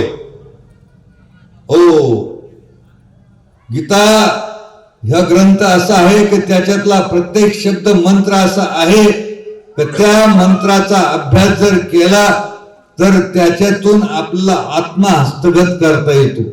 म्हणजे याचा अर्थ आत्म्यापासून आपण बाजूला गेलेलो आहोत आणि आत्म्यापर्यंत जाण्यासाठी जे हस्तगत करण्याचा मार्ग आहे ते गीता शास्त्रात लिहिलेले भगवंतांनी सांगितलेलं आहे. जगाच्या कल्याणा संतांच्या विभूती देह कष्टविती परोपकारे. याचं कारण संतांचे विचारसरणी जी होती, जगाचं कल्याण हो, ही संस्कृतीत असलेली गीता मराठीत रूपांतर करण्याचा ज्ञानेश्वर माऊलीचा उद्देशच तो होता की सर्वसाधारण जीवाला हे ज्ञान कळावं. याच्यासाठी तुमच्यासाठी सर्वसाधारण जीवासाठी ज्ञानेश्वर माऊलीने हरिपाठ केला. पण माणसं ते हरिपाठ नुसतं पाठ करूच मिळे. हरिपाठ पाठ आणि हरिकड पाठ, हरिपाठ पाठ आणि हरिकड पाठ. नरा हरिकड पाठ करतो काय? नुसतं पाठ करून काय उपयोग आहे? ते हरिपाठ जे म्हणतोय ना ते हरिपाठ त्याला कळायला पाहिजे. आणि हरिपाठामधलेच जे ज्ञान आहे ते अमृतानुभवामध्ये आहे. अमृतानुभवाचं ज्ञान हरिपाठात आहे. वेगळा हरिपाठ काही समजायचं नाही. जे 28 अभंग हरिपाठाचे ज्याच्या पाठ असून त्याला त्याचा अर्थ भावार्थ ज्याला कळालेला आहे त्याला सगळे ग्रंथ समजायला सुरुवात होते. पण सर्वसाधारण जीवासाठी हरिपाठ केला, परंतु ज्ञान मात्र तेच आहे, त्याच्यात बदल नाही, जे अमृतानुभवात आहे. म्हणून सुरुवातीला ग्रंथ वाचायचा असेल तर भागवत ग्रंथ वाचा, दासबोध ग्रंथ वाचा आणि त्याच्यानंतर मग ज्ञानेश्वरी ग्रंथ वाचा, त्याच्यानंतर अमृतानुभव ग्रंथ वाचा. जसजसं ज्ञानाचं आकलन तुम्हाला होईल त्या त्या पद्धतीने जर तुम्ही पुढे गेले तर निश्चित ते ज्ञान तुमच्यापर्यंत आल्याशिवाय आणि तुम्ही त्या ज्ञानापर्यंत गेल्याशिवाय राहणार नाही. पण तुमची अंतःकरणापासून तळमळ असली पाहिजे. त्याचं कारण इथं सांगितलं, संत तेथे विवेका. तुम्ही संतांच्या सानिध्यामध्ये असले पाहिजे तर तुमचं विवेकी ज्ञान चालू होईल. संत जिथे आहे तिथे विवेकी ज्ञान चालू आहे आणि ते तुमचं विवेकी ज्ञान चालू करून घ्यायचं असेल तर संतांच्या सानिध्यात, संतांच्या संगतीमध्ये, संतांच्या सत्संगतीमध्ये सतत आपण राहिल्यानंतर आपल्यावर ते त्यांच्या शब्दाचे परिणाम होतील आणि मग आपलं अंतर्मन बदलेल. असनेच की राव तेथे कटक. पहा एक एक सिद्धांत सांगितलाय माऊलीने. तुम्हाला मी अगोदरच सांगितलं, एक सिद्धांत समजून सांगण्यासाठी अनेक उदाहरणं दिलेली आहेत. माणसाला लवकर समजत नाही म्हणून माऊलीने वेगवेगळे उदाहरण. राव तेथे कटक. राव म्हणजे राजा. राजा आहे तिथं सैनिक असणारच 100%. जिथं राजा आहे तिथं बिगर सैनिकाचा राजा होईल का? आणि जर झाला तर तो माग येईल का? लक्षात ठेवा. म्हणून राजा आहे तिथं मात्र सैनिक आहेच, लक्षात ठेवा. आहे का नाही? फार हे उदाहरण फार चांगले. राव तिथे कटक, सौजन्य तेथे सोयरी. माणसात सौजन्य असलं पाहिजे. सौजन्य असतात का माणसं जोडले जातात. लक्षात ठेवा. ज्याच्यात सौजन्य नाही त्याला माणसं जोडता येत नाही. हे सोपं काम आहे का माणसं जोडायचं? याचं कारण सौजन्य असलं पाहिजे, सांभाळून घेता आलं पाहिजे. दुसऱ्याचे विचार जरी चुकीचे असेल तर चुकीच्या विचाराशी समरस होऊन त्याचे चुकीचे विचार कसे आहेत ते काढून टाकण्याची क्षमता ज्याच्यामध्ये आहे तिथं सौजन्य आहे. लक्षात ठेवा. ह्या गोष्टी आहे. आणि सौजन्य याचा अर्थ असा आहे की ज्याला माणसं एकत्र आणता आले, एकत्र ठेवता आले, एकत्र राहता आले, हे सगळ्यात मोठं कार्य ते आहे. तो सगळ्यात मोठा माणूस आहे. ज्याच्यापाशी माणसं 2 बी 1 बी येऊ शकत नाही तो माणूसच नाही आहे जगामध्ये. जो माणूस तिथं उभा राहिल्यानंतर त्याच्यापाशी 5-50 माणसं येऊन उभा राहतात. ती त्याच्याकडे सौजन्याची व्यवस्थापन आहे. आणि त्याच्यामुळं खऱ्या अर्थाने त्याचं महत्व वेगळं असतं. म्हणून त्या उदाहरणातून तो दिसत असतो. म्हणून सौजन्य तेथे सोयरी आणि वन्य तेथे दहाक. वनस्पती, लाकडं जिथं आहे तिथं काय असतो? अग्नी. अग्नी कुठं असतो? अग्नी जिथं आहे लाकडं तिथं अग्नी असतोच, कारण लाकडातच अग्नी असतो. हे उदाहरणं देऊ राहिले. एक एक उदाहरणातून सिद्धांत सांगायचा आहे म्हणून ते सांगितलं सामर्थ्य. आणि म्हणून आता मेन ओळीवर आपल्याला यायचं आहे. आत्ताशी आपली गाडी स्टेशनला लागली. दया तेथे धर्म, धर्म तेथे सुखगमू, सुखी पुरुषोत्तमी असे जैसा. आजची ही महत्वाची ओळी प्रवचनासाठी आपण घेतलेली आहे. याच्यासाठी आतापर्यंत सांगितलेले सिद्धांत, प्रमाण, उदाहरण झाले. परंतु एवढ्यासाठी सांगितलं काय? दया तेथे धर्म. जिथं दया असते तिथंच धर्म असतो. धर्म कुठे बी राहायला तयार नाही. धर्माची व्याख्या करायची आपल्याला. धर्म म्हणलं का आपल्या डोळ्यापुढे लगेच जाती येतात. पहिल्या 4 जाती येतात. कोणत्या? हिंदू, मुस्लिम, शीख, ईसाई ठरलेलं आहे आपलं. धर्म म्हणलं की जाती आल्या. धर्म म्हणजे जाती नाही. सनातन धर्म संस्कृतीचा जर विचार केला, ब्रह्मदेवाने हे विश्व निर्माण केलं, त्याची जर सुरुवात जर तपासली तर कुठं जातीपाती हा विशेष नव्हता. जाती कशामुळे तयार झाल्या? ज्यांना जे कर्म आवडलं, जे कार्य आवडलं, तो त्यांचा विषय झाला आणि त्या कर्मासंग ते समरस झाले आणि त्याच्यानुसार आपल्या जाती पाडल्या. परंतु जातीचा विषयच नव्हता. जातीपाती निर्माण केले नाही. ब्रह्मदेवाने विश्व निर्माण केलं त्यावेळेस जातीपातीचा विषय नव्हता. ब्रह्मदेव बी येडा होता. वेडा ऐसा ब्रह्मा एकला होता, मग ईश्वराचे नाव के ना सृष्टी करू शके तो थोरो केला की नामी. अरे त्या ब्रह्मदेवाला देखील नाम घ्यावं लागलं तर तुम्ही आम्ही कुठं हरवलो? ते नाम कुठून आलेले? अनादी कालापासून आलेले. जेव्हा कुठेच नव्हते काही, चंद्र सूर्य तारा नाही, अवघे शून्यच होते पायी कानोबा तेरे तेरे. हे नाम कुठून आलेले? भोयपोडासारखं मधीच उगवलेलं नाही कुठं. ते अनादी कालापासून आलेले. त्यावेळेस चंद्र बी नव्हता, सूर्य बी नाही, तारा नाही, काहीच नाही. हे विश्व निर्माण करण्याच्या अगोदरचा काळ आहे. त्याला अनादी काळ म्हणलाय. ज्ञानेश्वरीचा 17व्या अध्याय 23व्या श्लोकामध्ये ज्ञानेश्वर माऊलींनी सांगून ठेवलंय. हो, ज्ञानेश्वर माऊलीचं हे बोलणं म्हणजे याच्यावर सारं जग विचार करायला लागलं आणि याच्यातून एक एक संशोधन बाहेर पडायला लागलं आणि त्यांना ते कळलं, ते घेऊन निघाले आणि तेच लोक आपल्याला इकडे येऊन सांगतात आणि आपल्याकडून लाखोनी नोटा घेऊन जातात. ज्ञान कुठे आहे? ज्ञान तुमच्या जवळच आहे. भरतखंडी नरदेह प्राप्ती ही तर परम भाग्याची संपत्ती. भाग्यवान आपण आहोत की भारत देशात आपला जन्म झाला, त्यातल्या त्यात संतांच्या भूमीमध्ये महाराष्ट्रात जन्म झाला, त्यातल्या त्यात नेवाशा तालुक्यात, आणि त्यातल्या त्यात तुम्ही नेवाशा परिसराच्या जवळपास जिथून जगाला ज्ञान पोहोच केलंय माऊलीने. ज्ञानेश्वर माऊली इतकं श्रेष्ठ ज्ञान जगात कोणाकडं नव्हतं नाही. सगळ्यात श्रेष्ठ संत ज्ञानाच्या बाबतीत असेल तर संत ज्ञानेश्वर माऊली. त्यांचं जे ज्ञान आहे ते ग्रंथात लिहिलेलं आहे, त्याचं संशोधन चाललंय. ज्ञानेश्वर माऊलीने एवढं पण संशोधन केलं, सोनं कसं तयार करायचं त्या पण ज्ञानेश्वर माऊलीने ह्या ग्रंथात लिहिल्या होत्या. परंतु त्यांनी त्या ओव्या रद्द करायच्या नाथ महाराजांना सांगितलं स्वप्नात जाऊन. हे जग सगळा ग्रंथ सोडून देते, त्या ओव्याच्या मागे लागते, सोनच तयार करीत बसते.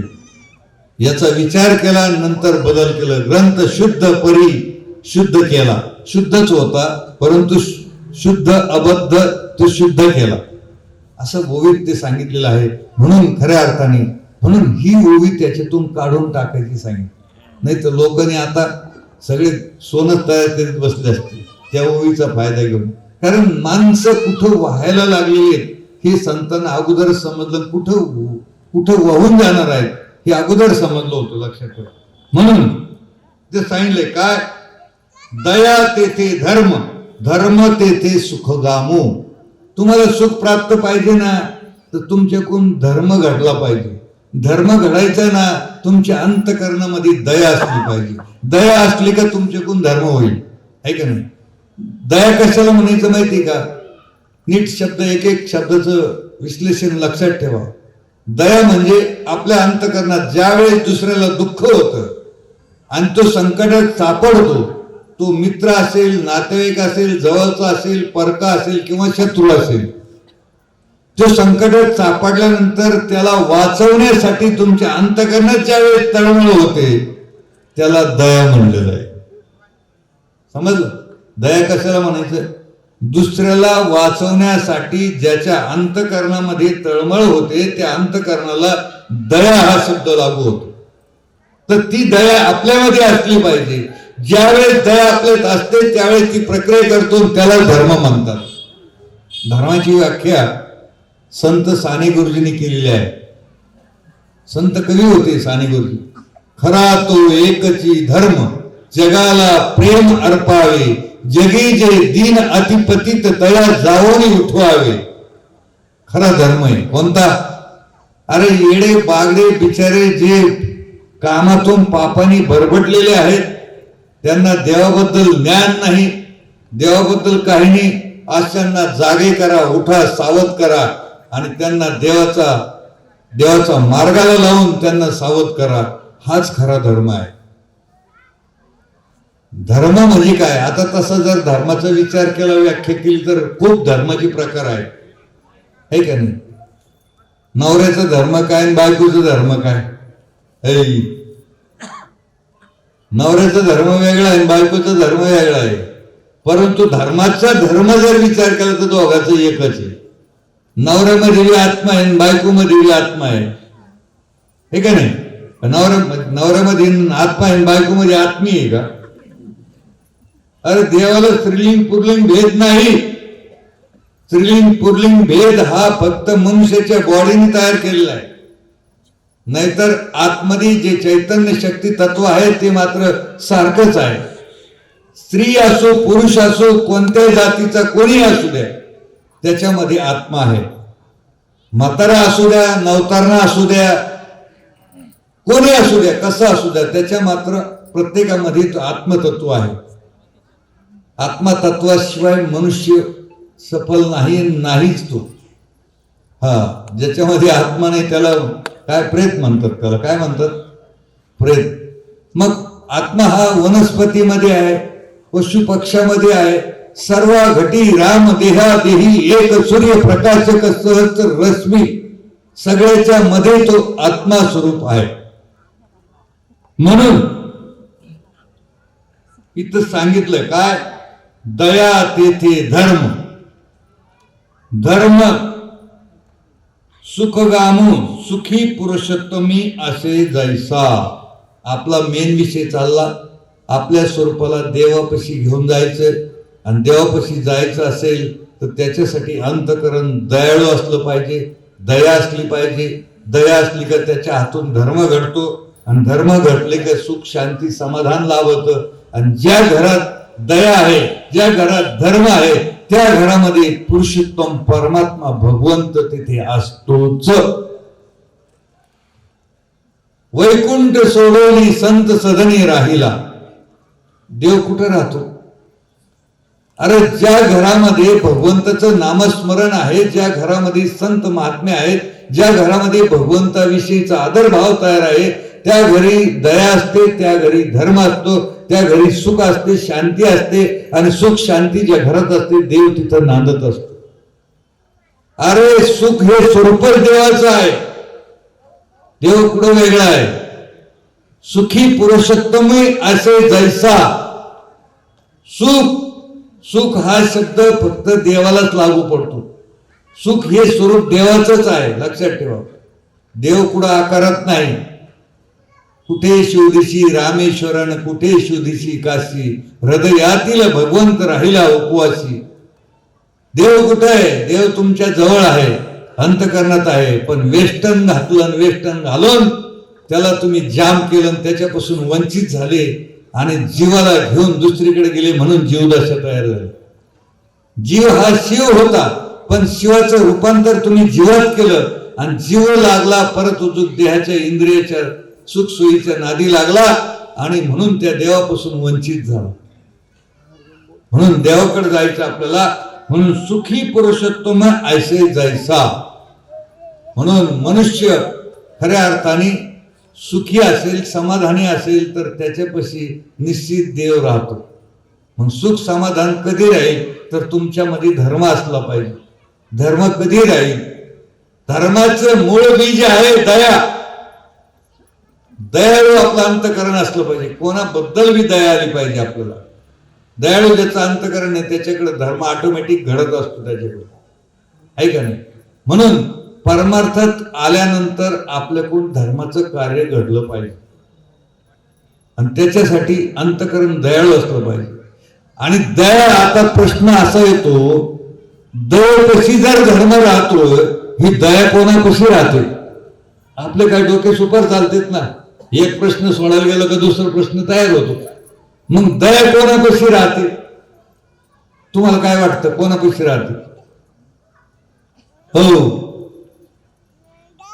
मी जर नाही सांगितलं तर हे तर आम्हाला माहिती होतं. मग सांग ना, मग आता दया कोणापाशी राहते? दया भगवंताचं जिथं नामस्मरण चालू आहे तिथंच दया राहते. भगवंताच्या नामापाशी दया असते. म्हणून ते नाम आपल्याकडे असलं पाहिजे. भगवंताचं नाम, परमात्म्याचं नाम. भगवंत कोणता आणि परमात्मा कोणता? काया ही पंढरी, आत्मा हा विठ्ठल, नांदतो केवळ पांडुरंग. कोणला म्हणलंय पांडुरंग? कोणला म्हणलंय हरी? कोणला म्हणलंय? तर ते तुमच्या आतमध्ये असलेला आत्मालाच हरी म्हणलेला आहे. मला तुम्ही सांगा, दुसरा जर कोणी म्हणत असेल ना, त्याला माझ्याकडे घेऊन या, नाही तर मला त्याच्याकडे घेऊन चालू. आत्मा हाच देव आहे, सगळ्यात श्रेष्ठ मोठा, आणि तो तुमच्या आतमध्ये आहे. म्हणून देवाकडे जायला मोटरसायकल लागती का? देवाकडे जायला विमान लागतं का? देवाला लक्झरी बस लागती का? देवाला काय लागतंय देवाकडे जायला? खरा देव पाहायचा ना तुम्हाला. शारीर आम्हाला जाऊन आलो, आम्ही बी लोकांबरोबर जावं लागतं, कारण समक्ष पाहणं आणि त्याच्याबद्दल बोलणं. ज्या गोष्टीबद्दल बोलायचं ना ती गोष्ट प्रत्यक्षात पाहिली पाहिजे, अनुभवल्याच पाहिजे, आणि मग कळतं देवा. त्या बोलता येतं आपल्याला, तोवर नाही बोलता येत. चारीधाम केल्यावर देव भेटतो असं कोणाला वाटत असेल तर मला सांगा, देव भेटतो का? आता देवाला जाऊ नये असं मला म्हणायचं नाही. देवाला जा, पण तुमच्याकडे नाम असलं पाहिजे. नाम असलं तर तुम्हाला त्या तीर्थक्षेत्राच्या ठिकाणी गेल्यानंतर देव साक्षात भेट देईल, तुमचं नामस्मरण चालू असेल तर. तसे तुम्ही किती आंघोळे करा, किती तीर्थात आंघोळे करा, त्रिवेणी संगमी नाना तीर्थभ्रमी, चित्त नाही नामी तरी ते व्यर्थ. कोणाचे शब्द आहे ते? ज्ञानेश्वर माऊली सांगतात, तुमच्या हरिपाठात सांगितलेलं आहे, त्रिवेणी संगमी नाना तीर्थ रमी चित्त नाही नामी तरी ते व्यर्थ. म्हणजे तुम्हाला नामस्मरण हा केंद्रबिंदू दिलेला आहे.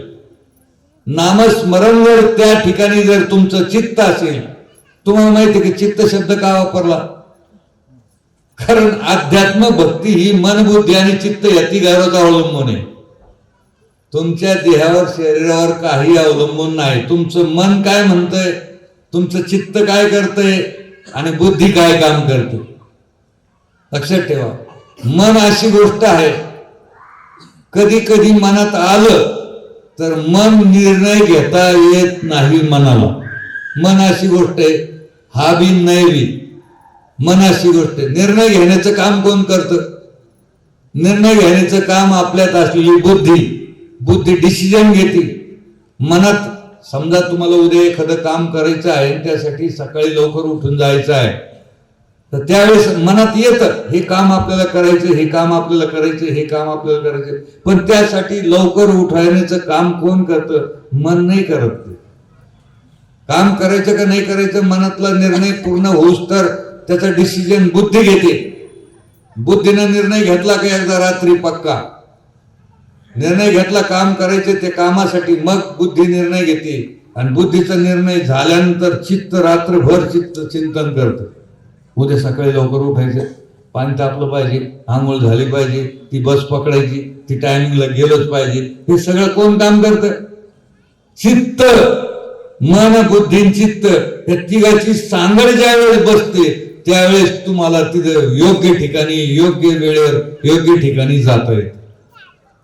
हे मन बुद्धी चित्त हे तुमच्या अंतःकरणात आहेच आणि आहे, परंतु त्या मन बुद्धी चित्तावर परिणाम करायचा, ह्या नामरूपाने त्याच्यावर परिणाम करायचा आणि मग त्यांना तिघाला एकत्र आणायचं. हे तिन्ही एकत्र येत नाही.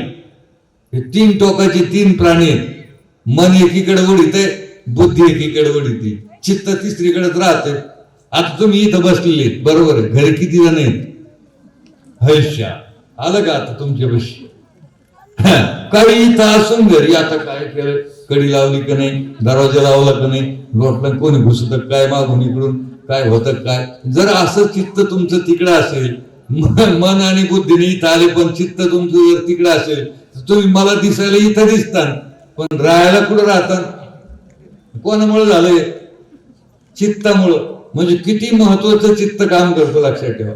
म्हणून जर जायचा प्रोग्राम ठरलेला असेल, मग चित्ताने निर्णय घेतला तर चित्त रात्रभर चिंतन करतं, त्याला लवकर उठवतं आणि मग लवकर त्याला कामाला लावून मग त्या पद्धतीने चित्त काम करतं. मी समजलं का तुम्हाला? मन बुद्धी चित्ताचं काम वेगवेगळं आहे.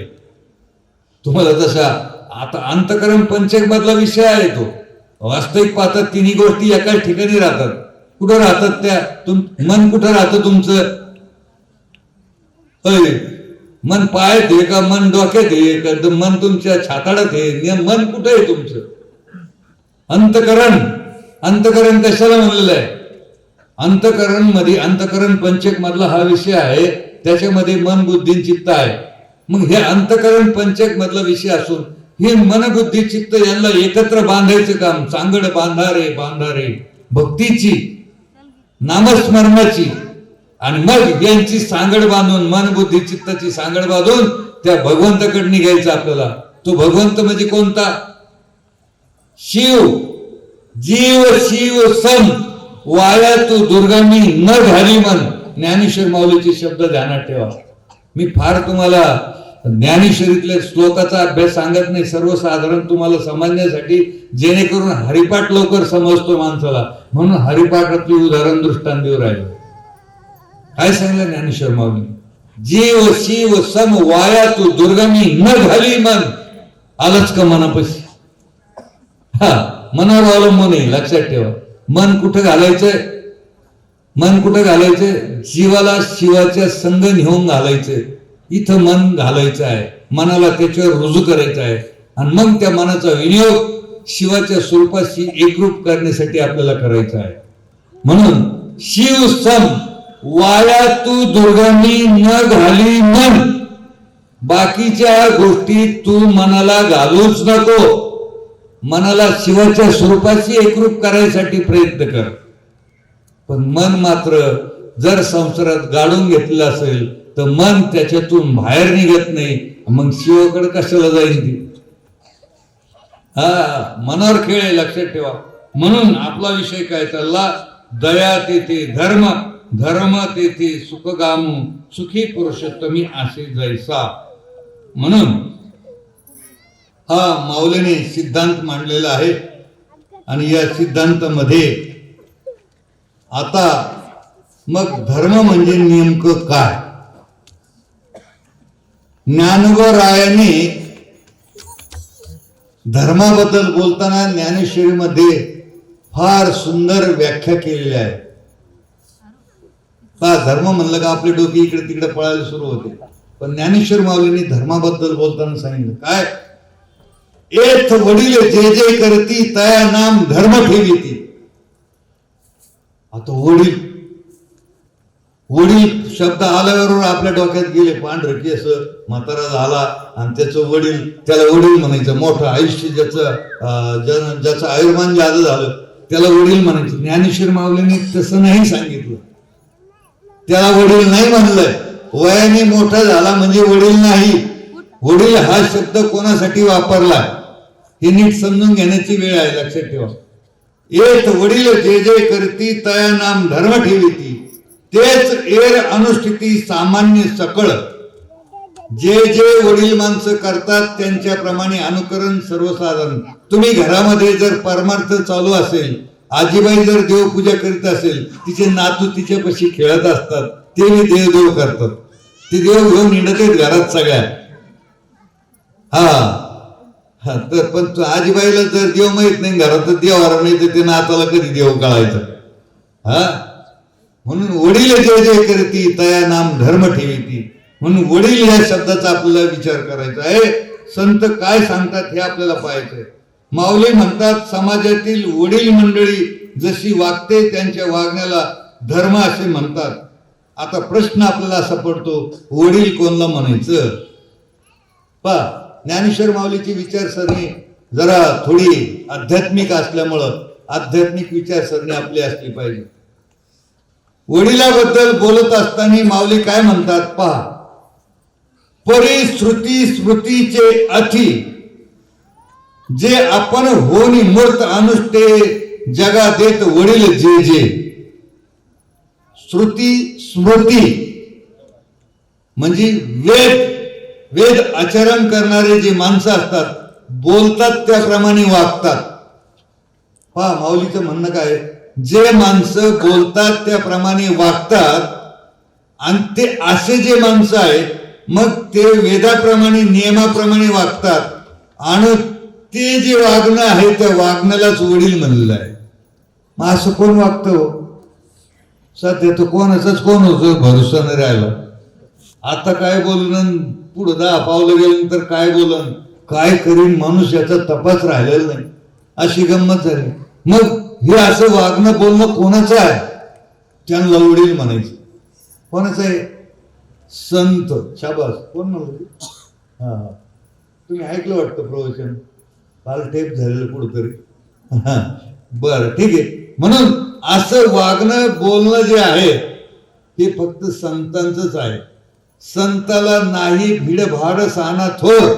संत जे सत्य आहे सत्याप्रमाणे वागतात आणि ते वागणं, चालणं, बोलणं, कृती करणं हे सगळं वेदाच्या क्रियेप्रमाणे त्यांचं असतं आणि वेदाच्या क्रियेप्रमाणे ते बोलत असतात. मग बोले तैसा चाले त्याची वंदावी पावले. ज्याप्रमाणे बोलतात त्याप्रमाणे वागतात पण आचरण करतात. मग अशा माणसाला वडील म्हणलंय. असे वडील जे जे करती तया नाम धर्म ठेवीती. याचा अर्थ असा आहे की संत मंडळी जे करतात ते जे सांगतात, जगाला उपदेश देतात, त्या उद्देशाप्रमाणे माणसं वागायला सुरुवात करतात. कोणाचं बी ऐकायला मोकळे नाहीत लोक. कोणाचं ऐकायला म्हणजे कोणाचा कोणावर विश्वास नाही. पण कमीत कमी संतावर तरी आता विश्वास आहे. कारण संत कधीही कोणाचे अविचार करत नाही. कोणाबद्दलही त्यांची भावना वाईट नसतेच कदापि. म्हणून ते कधी खोटं बोलत नाही, खोटं सांगत नाही. त्यांची विचारसरणी फार फार दूरदृष्टीने असते की ह्याला अज्ञानातून काढून त्याचं ज्ञान त्याला प्राप्त करून त्याला भगवंताच्या स्वरूपात घालायचं आहे, ही विचारसरणी असते. म्हणून त्यांना वडील म्हणलंय. वडील हे संतांनाच म्हणलेलं आहे. आता हे कधी कळायचं आपल्याला? आपण पाठ केलंय, सगळेजण म्हणतो वडील जे जे करती तया नाम धर्म ठेवती. वडील म्हणजे आपला बाप नाही, वडील म्हणजे आपले पांढरे केस झालेले नाही, वडील म्हणजे असे वयाने मोठे झालेले नाही. वडील म्हणजे संत, म्हणजे वेद याच्या प्रमाणे आचरण करणारे. वेदाने सांगितलं आपला हिंदू धर्म संस्कृतीचा वेद हे महत्वाची गोष्ट आहे.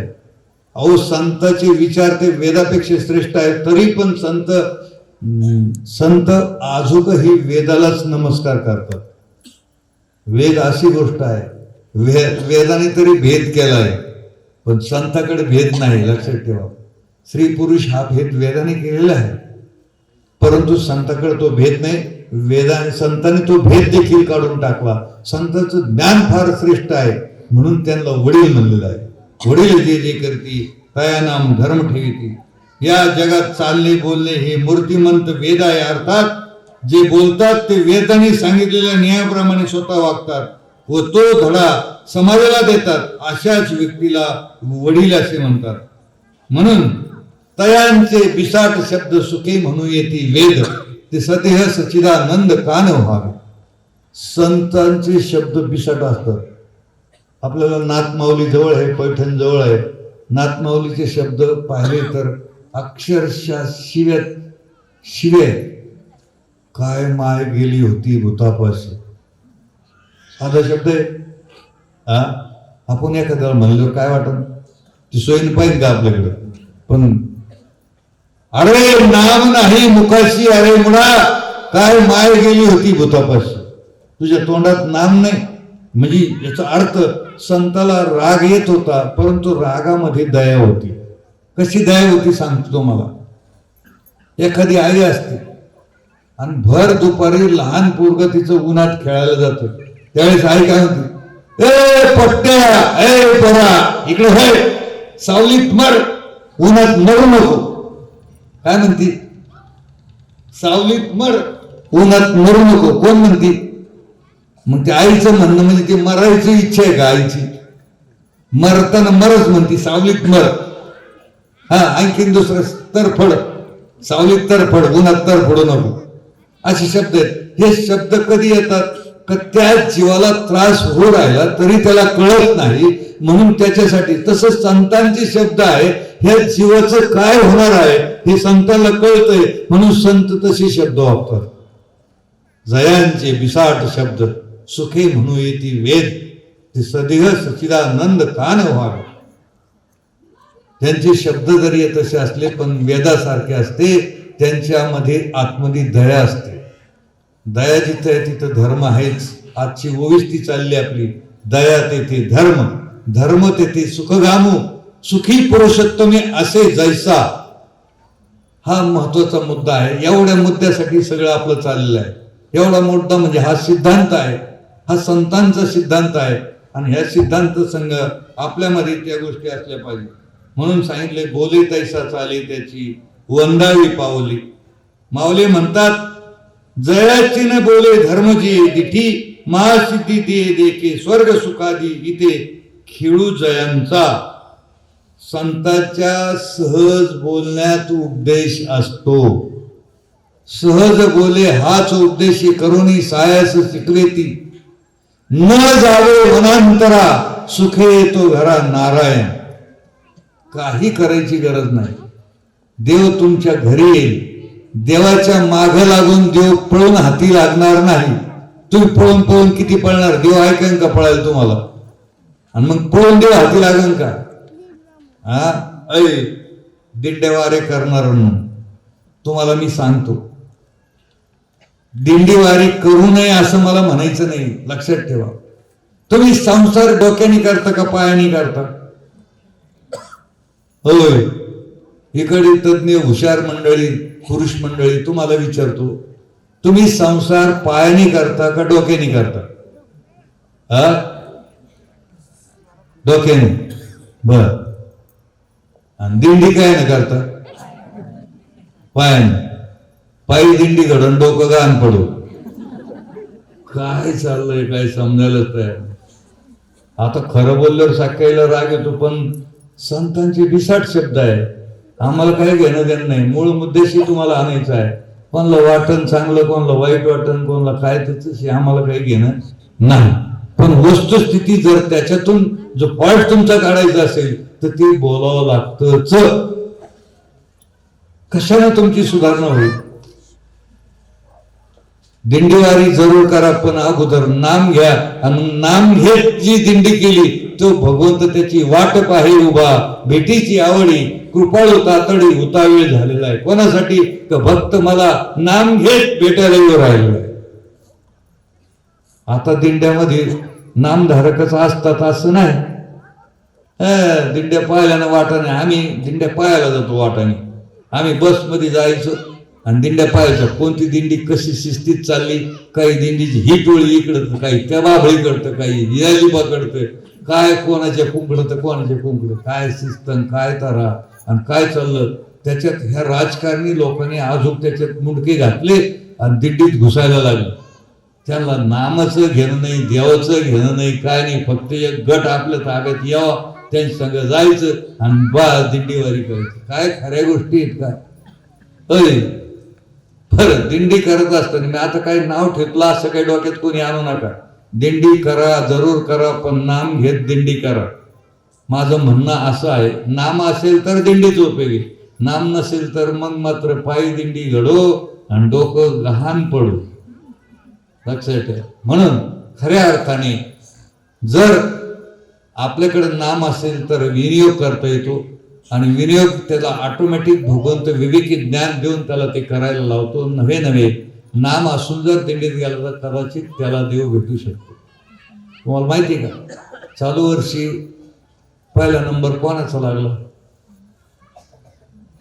पंढरपूरला एवढ्या दिंड्या महाराष्ट्रातून पार बाहेरून इकडून तिकडून एवढ्या हजारोनी दिंड्या येतात तिथं. एवढ्या दिंड्यामध्ये नंबर कोणाचा लागला? नेवासा तालुक्यातील आपले काळे भाऊ जे आपल्या संस्थांची साधक आहेत, त्याच्या आई वडिलाचा नंबर लागला. कसा लागला? हे सहज गेले आणि त्या मंदिराच्या पुढे थांबले आणि रात्रीची वेळ झाली, पहाटची वेळ झाली, हे झोपेच्या तयारीत. परंतु एक जण महात्मा आला, म्हातारा कोण होता? पांडुरंग प्रत्यक्षात आला आणि त्यांना म्हणे, अरे बाळांना, तुम्हाला दर्शन करायचं नाही का? उठा, नंबरला लागा. असं म्हणल्यानंतर हे जागे झाले, नवरा बायको दोघं जण गेले. आणि गेल्यानंतर तिथं आता काय करायचं? आता एवढं रांगीत कोण घुसून द्यायचं? आपल्याला काय व्हायचं? पण एका बाईला, माणसाला कृपा झाली आणि त्यांनी त्याला जागा दिली, मध्ये घेतलं. आणि तेवढ्यात पथक आलं पुढून, यांचे दिंडीतून निवड करण्याचं पथक तयार आलं. आणि त्यांनी यांना विचारलं, तुमच्याकडे आयडेंटिटी कार्ड आहे का? तुम्ही कुठून आले? वारी दिंडी करता का? तुमचं गणटिळा सगळं पाहिलं, त्यांचे नियम त्याच्यात बसायला लागले. बसल्यानंतर यांना म्हणे, चला चला आतमध्ये थेट. यांना वाटलं आपलं धरूनच चाललं, यांना काही समजा ना. यांना वाटलं आपण मध्ये लाईन मध्ये घुसल्यामुळे आपल्याला पोलीस लोक हे सगळे घेऊन चालले आतमध्ये. आणि तिथं गेल्यानंतर डायरेक्ट मुख्यमंत्र्याच्या तिथं त्या दालनात त्यांना नेऊन बसवलं आणि त्यांच्याबरोबर त्यांची पूजा झाली. मला सांगायचं तात्पर्य, नामधारकाला भगवंत कसा शोधून घेतो, ते नंबरने आला का पायी आला का कसा आला याचा विषय तिथं नाही. हे मला तुम्हाला सांगायचं. हे आत्ता चालू वर्षाचं जिवंत उदाहरण आहे. तो नामधारक आपल्या जय हरी आध्यात्मिक प्रतिष्ठान मधले ते नवरा बायको साधक भक्त होते, नाम होते, म्हणून त्यांचा नंबर लागला. अरे देव वाट पाहतोय कोणाची? वाट पाहे उभा, भेटीची आवडी कृपाळू तातडी हुतावेळ. देव उतळा झालेला असतो तिथं बसून फक्त नामधारकासाठी. बाकी किती कुठाने करा तुम्ही, पायी या नाही तर डोक्यावर चालत या, नाही तर अंगावर खांद्यावर चालत या, त्याला महत्व नाही. तुमच्याकडे नाम आहे का? आणि त्या नामाशी तुम्ही एकरूप आहे का? आणि ते अंतकरणापासून जपताय का? याला फार महत्वाचं आहे, लक्षात ठेवा. आणि ते उदाहरण तुम्हाला सांगितलं चालू वर्षाचं, कारण सगळ्याला टीव्ही मधून माहिती झालं, पेपर मधून माहिती झालं कोणाचा नंबर आला. मी काही बोगस गप्पा हाणणारा माणूस नाही, लक्षात ठेवा. जे सत्य आहे ती सत्य वस्तुस्थिती याच्यासाठी दृष्टांत उदाहरण म्हणून मी तुम्हाला सांगितलं का तिथं नेमकी निवड कोणाची झाली तर एक नामधारक आणि तो आपल्या जे हरी आध्यात्मिक प्रतिष्ठानचाच. म्हणजे याचा अर्थ ते नाम जे आहे काही लोकांनी नावालाच नाम म्हणायला लागले, त्याचाही घोटाळा घालून ठेवलाय. बरेच लोक बुचकाळवले त्याच्यामध्ये. नाव म्हणजे आता तुम्ही शिकलेले लोक ग्रामर बिमर व्याकरण सगळ्याला समजायला लागले. ठेवलेल्या नावाला नाव म्हणतात. तुमच्या आईबापाने तुमचे नाम ठेवलंय का नाव ठेवलंय? तुमच्या आईबापाने काय ठेवलेले? नाव. बर, तुमच्या आईबापाने ठेवलेलं नाव. आणि रामाला आईबाप होते की नव्हते? होते की नव्हते रामाला? मग रामाच्या आईबापाने नाम ठेवलंय का नाव ठेवलंय? खरं बोला ना, खरं बोलायला काय करता तुम्ही? हा, नाम नाव नाव नाम काहीतरी एक होईल दोन तुम्ही हे घेऊन. अरे तुमच्या आईबापाने ठेवलेलं नाव आहे ना, मग रामाच्या आईबापाने ठेवलेलं नावच आहे ना. मग नामात नावात काही फरक आहे का नाही? तर नावालाच नाम म्हणायचं. मी कायसाठी सांगतो? तुमच्या अज्ञानातून तुम्हाला काढण्यासाठी मी सांगतो. हे सर्वसाधारण जीवाला बोलण्याची दशा नसून आध्यात्मिक ज्ञान ज्यांना अपेक्षित आहे, जिथून चुकलेले आहेत त्यांच्यासाठी मी विषय सांगू राहिलो. म्हणून त्या नामाला, त्या रामाला देखील ते नाम घ्यावं लागलं. राम केला ब्रह्मज्ञानी वशिष्ठ मुनी तारक कृष्ण गुरु सांदीपनी परब्रह्म रागिले. रामाचे गुरु वशिष्ठ ऋषी आणि कृष्णाचे गुरु सांदीपनी ऋषी. मग रामाला आणि कृष्णाला काय रामकृष्ण हरी सांगितलं? अरे काही लोक ऐक नाही आपल्याला काय चाललंय याचा अर्थ मला रामकृष्ण हरी म्हणू नका असं म्हणायचं नाही बरं का. वेगळा विचार करू नका. मला काय म्हणायचं काय सांगायचं नीट समजून घ्या. कधी कधी विपरीत अर्थ लावून अरे तू बाबा तो रामकृष्ण हरीच्या लोकांना बोलत होता, झालं वाटवं झालं सुरू. असं नाही. मला काय म्हणायचं ते नीट समजून घ्या. अंगणवाडीच्या वर्गात गेल्यानंतर काय राहतं? तिथं काय शिकवतात? काय काय करतात तिथे अंगणवाडीच्या वर्गात गेलो? चॉकलेट, गोळ्या, बिस्किट, शेंगदाणे, वाटाणे, फुटाणे, आमक धमक तमक. फार फार तर ती मॅडम गाणी शिकवते. काय शिकवते? गाणी शिकवते हे का नाही? तुम्ही पहा अंगणवाडीच्या वर्गातले पोरला खूप गाणी येतील. एक ना एक एका साईड एक गाणी म्हणतात ते. अभ्यासातला काही प्रश्न आहे का तिथं? पण अंगणवाडीच्या वर्गाला वाईट म्हणायचं काही कारण नाही. जरी वाटाणे शेंगदाणे फुटाणे जरी सांगत खात असले किंवा अभ्यासातला काही भाग जरी नसला, परंतु त्या विद्यार्थ्याला पाटी दप्तर घेऊन अंगावर खांद्यावर घेऊन शाळेत जायची सवय लागते. म्हणजे वर्गात येण्याची सवय लागायसाठी ह्या गोष्टी आहेत. परमार्थामध्ये देवाचा आदरभाव तयार करण्यासाठी रामकृष्ण हरी आहेच. देवाचा आदरभाव करण्यासाठी, परंतु देवाचा अनुभव घेण्यासाठी मात्र नामच आहे, नाव नाही. अनुभव वेगळा आहे, आदरभाव वेगळा आहे. आदरभावाबद्दल तुम्हाला जर सांगायचं ठरलं तर बोलतो मी. लक्षात ठेवा. घरातला कारभारी मनुष्य असतो. कारभारी माणसाची फडफड असते थोडी, कारण त्याचं जेवण टाइम टेबलला नसतं. कधी बाहेरच्या ऑफिसची इकडे तिकडे कामं करून येईन आणि मग जेवायला बसन. म्हणून घरातले लोक कामाचे व्यावहारिक कामं घरातले असतात, जे ते ज्याच्या कामाला जातं. मग ते कारभारी माणसाची बाया माणसं काय करतात? त्याचं जेवण एका टोपल्यात काढून ठेवते आणि त्याची व्यवस्था करून ठेवते. आणि मग तो कधी बी येईन जेवण तो आपला त्याच्या हाताने घेईन खाईन. कारण याच्या मागे उद्योग नाही राहते. याला काही टाइम टेबल नाही राहत, काय नाही. मग याचा टाइम टेबल, सगळ्याचा टाइम टेबल संपून गेल्यानंतर याचं 12-1चं जेवण हे फार 2-3च्या दरम्यान येतो आपला. आणि मग ते पाहतो आपल्या वाटेचं काय हाय काय. मग आहे तर मग टोपलं घेतो, खातो पितो सगळं. आणि शेवटची 2 घास ताटात शिल्लक राहिले आणि टोपल्यातलं संपलं आणि ताटात 2 घास शिल्लक राहिले. त्यावेळेस आपली हिंदू धर्म संस्कृती काय म्हणते? समोरून एक पाहुणा माणूस आला. आपली धर्म संस्कृती काय म्हणते? या बसा जेवा. बरोबर आहे ना? धर्म संस्कृती आपली. बरं, हा किती वाऱ्या म्हणून? किती वाऱ्या म्हणून? एकदाच. कारण काय? तो आपलं संपलं आणि ताटातलं संपलं. मग आता समजा तुम्ही त्यांनी आदरभाव केला कोणाचा, या जेव्हा बसा इथपर्यंत झालं त्याचा आदरभाव, पण त्या समोरच्या पाहुण्याला एवढी भूक लागलेली असते तर तो पाहुणा म्हणतो फक्त आता येणे दुसऱ्या वेळेस म्हणाव का मी लगेच बसून घेतो जेवायला, परंतु हा म्हणत नाही दुसऱ्या वेळेस. मग आता खऱ्या अर्थाने त्या आदरभावाचा विचार केला त्या जीवाच्या दृष्टीने खरा आहे का खोटा आहे. फॉर्म्युला आपण काय केला, फॉर्म्युला केला म्हणलंय फक्त आपण, पण प्रत्यक्ष त्याची भूक तृप्त होत नाही तोपर्यंत निस्ता आदर काही कामाचा नाही. मी कायसाठी सांगितले हा दृष्टांत, निस्ता देवाबद्दल आदर असून चालणार नाही, देवाची अनुभूती असली पाहिजे.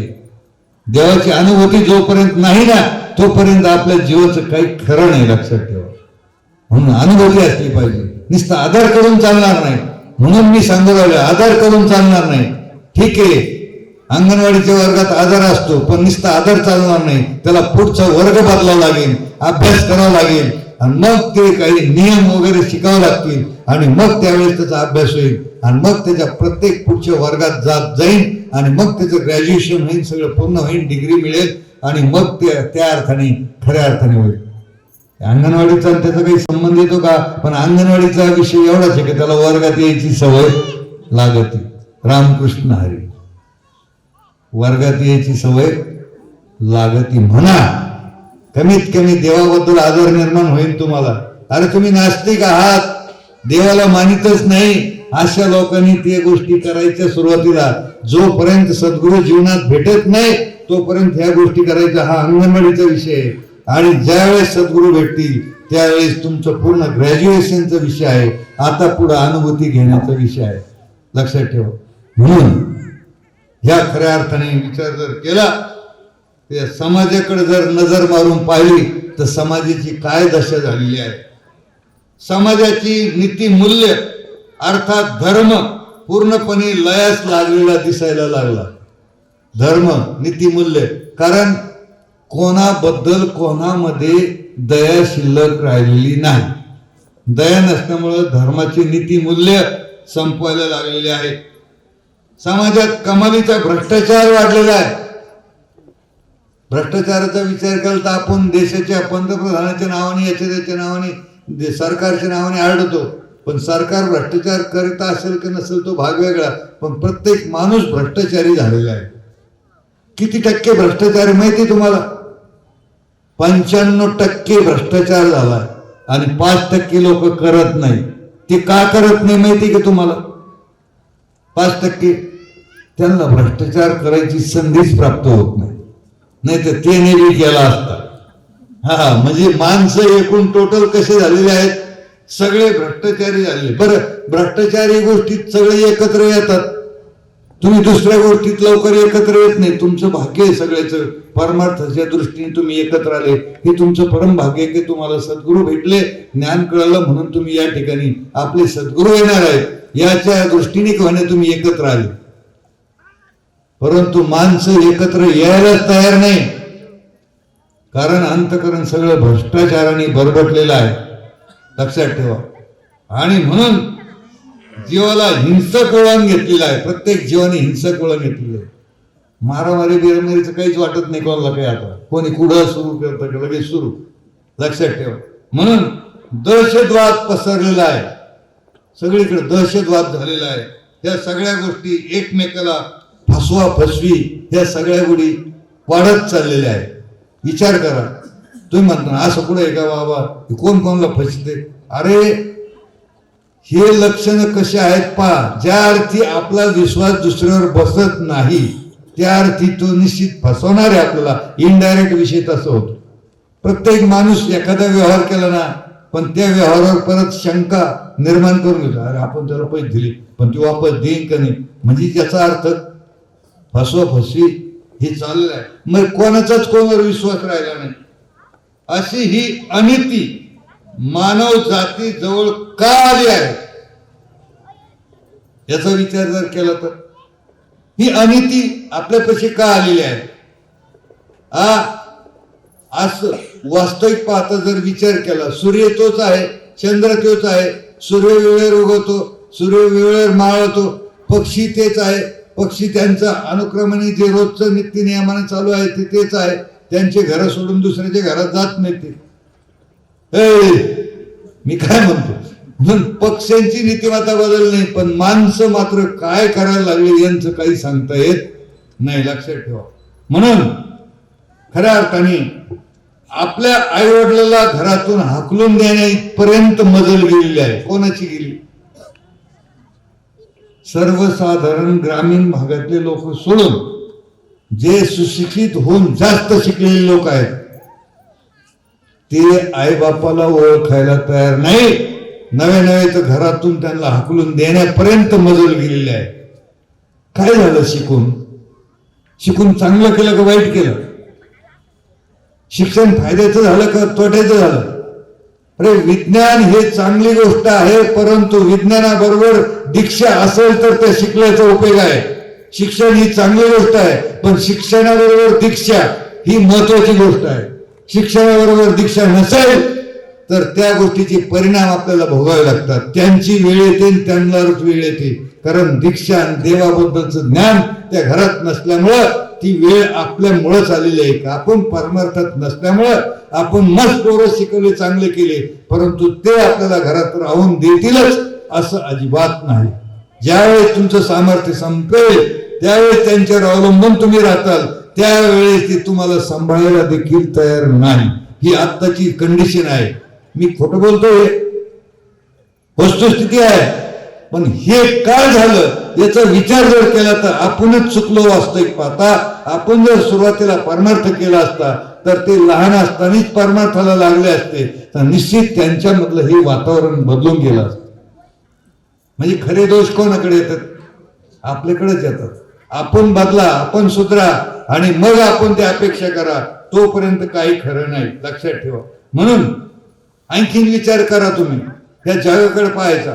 मजूर, व्यापारी, नोकरदार, सर्व थरातल्या माणसाचा विचार जर केला, सर्व थरातली माणसे नीतीभ्रष्ट झालेली आहे. आता बरी पिढी झाली. बाबाने तर आपल्याला सटकायला सुरुवात केली, कारण इथं माझ्या समोर बसलेले सगळे नोकरवाले लोक आहेत.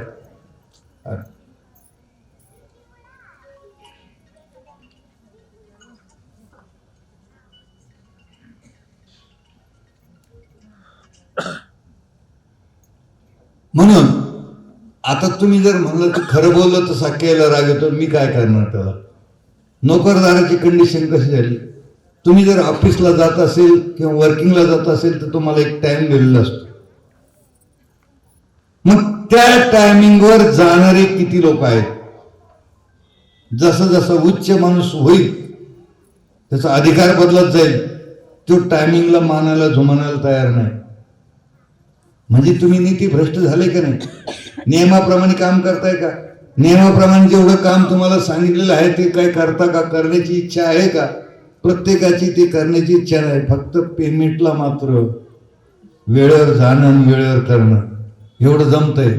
म्हणजे याचा अर्थ नोकराचा विचार केला तर नोकर देखील खऱ्या अर्थाने ते नियम पाळायला तयार नाहीत, लक्षात ठेवा. म्हणून मजूर, आता मजूर तुमच्या इकडे विषय नाही, पण आमच्या तिकडे शेतकऱ्यांच्या बाबतीमध्ये मजुरांचा विषय येतो.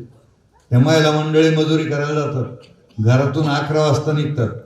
शाळा सुटण्याची खेडेगावामध्ये टाइम असतो आणि ते 11 वाजता शाळा सुटत आहेत आणि मग त्या टायमाला बाया निघत आहेत गावातून आणि मग त्या रानात मळ्यात जाता जाता अर्धा तास पाऊण तास तिथं जातो. ते गेल्यानंतर मग त्यांचे त्या भाकरी डबे, आता डबे सिस्टीम, आता तर गाड्या बसायला आहेत त्यांना मजुराला, आणि मग ते गेल्यानंतर मग तिथं ते एका ठिकाणी बसणार आणि मग त्या भाकरी डबे वगैरे ठेवणार, कुत्र्याच्या धाका घेणं पुरून गाडून ठेवणार आणि मग पाणी बिणी पिणार, मग उठणार. तोपर्यंत 12 वाजलेले असते आणि 12 वाजेला कामाला सुरुवात करणार.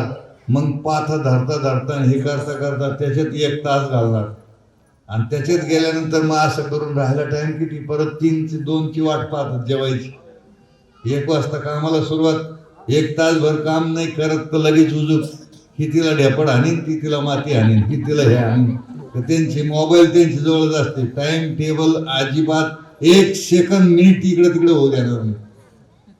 टाइम झाला जागेवर खुरपी टाकून लगेच चालले, किती काम झालं काय घेणं नाही.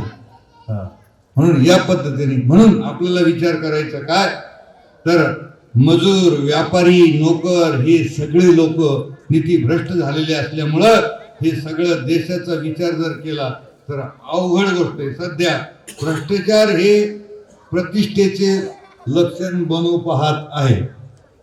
भ्रष्टाचार कोण जास्त भ्रष्टाचार करतंय आणि जास्त भ्रष्टाचार करून जास्त इस्टेट कोण कमवतंय याची प्रतिष्ठा लागलेली आहे.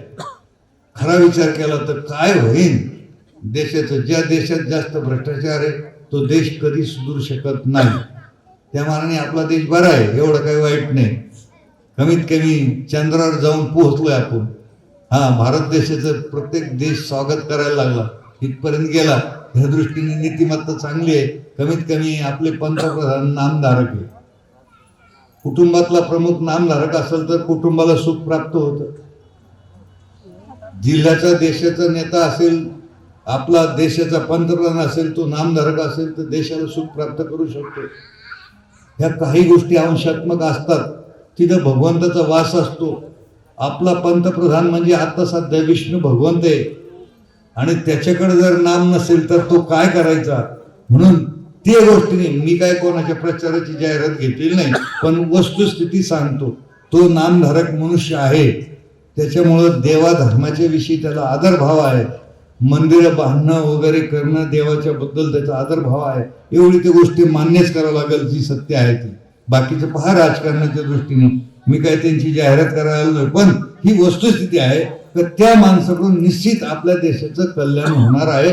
कल्याणाच्या मार्गावर आहे. नंबर बदलत चाललेला आहे आणि नंबर बरोबर येत चाललेला आहे देशाचा. कारण देशाचा पंतप्रधान आपला नामधारक आहे. नामस्मरण चिंतन पाठी केल्याशिवाय जागा सोडत नाही. हे सगळं कारण त्याला नामाचे. तुम्हाला काही कुठून जरी हिंडून गेले तर हे नाम तुमच्या घरात नांदल्याशिवाय खऱ्या अर्थाने सुख समाधान तुमच्या कुटुंबाला नाही, घरात नाही, गल्लीत नाही, काय नाही. अरे तुमच्या गल्लीमध्ये घरामध्ये सगळीकडे साधक होऊ द्या, नामधारक होऊ द्या. तुम्हाला बाहेर गेलं तरी आनंद, घरात आलं तरी आनंद, कुठे गेलं तरी आनंदच. कारण साधकाचं प्रेम हे निरपेक्षित प्रेम असतं आणि हे प्रेम आपल्याला एकमेकाचं जर भेटलं तर ते माणूस सुखी समाधानी असतो. प्रत्येक जीवाला काय पैसेच पाहिजे असा विषय नाही. नामधारकाला तर अजिबात गरज नाही. नामधारक त्याचे विचार पण करत नाही. एकमेकाला वाईट न बोलणं, एकमेकाबद्दल दया, हे सगळं असणं हे फक्त नामधारकामध्ये तयार होतं. आज तुम्ही सगळे इथं जमा झाले याचं कारण आहे तुमच्या अंतःकरणामध्ये एकमेकाबद्दल प्रेम आहे, सद्गुरूबद्दल प्रेम आहे. त्यामुळे तुम्ही या ठिकाणी जमा झालेले आहेत हे मला सांगायचं आहे. म्हणून खऱ्या अर्थाने तुम्ही एकत्र आले हा मोठा भाग आहे. उदाहरण आणखीन एक सांगतो मी तुम्हाला, आवर्त घेतो. टाइम झालाय, मला ऑर्डर आली आहे तिकडून, आवर्त घ्या. कारण तुम्ही बराच वेळ शांत बसले आणि तुमची प्रसन्नता पाहून मी बोलत राहिलो. बरं, माझं गंमत अशी, माझ्याकडे येणार हे पाणी पर्क्युलेशनचं आहे. हे काय हौदातलं पाणी नाही. एक दिवस आता नगरपालिकेने पाणी बंद केलं आहे, उद्या पाणी येणार नाही असं अजिबात होणार नाही. हे पर्क्युलेशनचं पाणी जेवढं जेवढं उपसित राहू तेवढं ते येतच राहतं, लक्षात ठेवा. म्हणून खऱ्या अर्थाने आपल्या जीवनाचा आपल्याला विचार करायचा. आणि एक साधी गोष्ट सांगा, मी आवर्त घेतो. आपण रेल्वेमध्ये बसत असताना किंवा एसटी बसमध्ये बसत असताना आपण काय करतो, तिकीट काढतो, बरोबर आहे ना. तिकीट काढून बसतो का बोगस बसतो तुम्ही. आता तुम्हाला महिलेला फ्री केलंय, पुढं 60 वर्षात तुम्हाला सगळं फ्री चाललंय, ही चांगली गोष्ट आहे, त्याच्याबद्दल वाद नाही. पण एक जनरली उदाहरण, आपण तिकीट काढतो. आता खरं बोला, तुम्ही तिकीट तुम्ही प्रवासासाठी काढता का तिकीट चेकर येणार आहे पाहायला म्हणून काढता? तुम्ही रेल्वेचं बसचं तिकीट काढता, चेकर येणार आहे चेकिंगला म्हणून तिकीट काढता का आपल्याला प्रवास करायचा म्हणून तिकीट काढता? शाबास, खरं बोललं ते भाऊ. चेकरचे धाका घेणं, आपण चेकर आला आणि तपासलं तर आपल्याला दंड फिड जर झालं तर बाकी काय कुठं नाही होते. म्हणून चेकरचे धाका घेणं तिकीट काढतोय आपण, बरोबर. परंतु खऱ्या अर्थाने ही विचारसरणी नैमिकता आपली बदलली पाहिजे. आपल्याला प्रवास करायचा आहे, प्रवासासाठी तिकीट काढायचं आहे, ही आपली नीतिमत्ता आहे. ही नीतिमत्ता माणसाची बदलत नाही. आता तुम्हाला आणखीन एक उदाहरण सांगतो. आपल्याकडे पोलीस लोक भरपूर आहेत, आहे का नाही? समोरच बसले इकडे म्हणून मी सांगतो. त्यांनी मला सांगितलं टाइम संपला म्हणून ते माझ्या लक्षात आले. म्हणून पोलीस लोक, आता तुम्हाला एक सांगतो, देश सुधारायचा असेल, गाव सुधारायचं असेल, गावातली दहशतवाद सुधारायचा असेल, गावातला भ्रष्टाचार सुधारायचा असेल, किती पोलीस स्टेशन पोलीस लोक वाढल्यानंतर हे बंद होईल?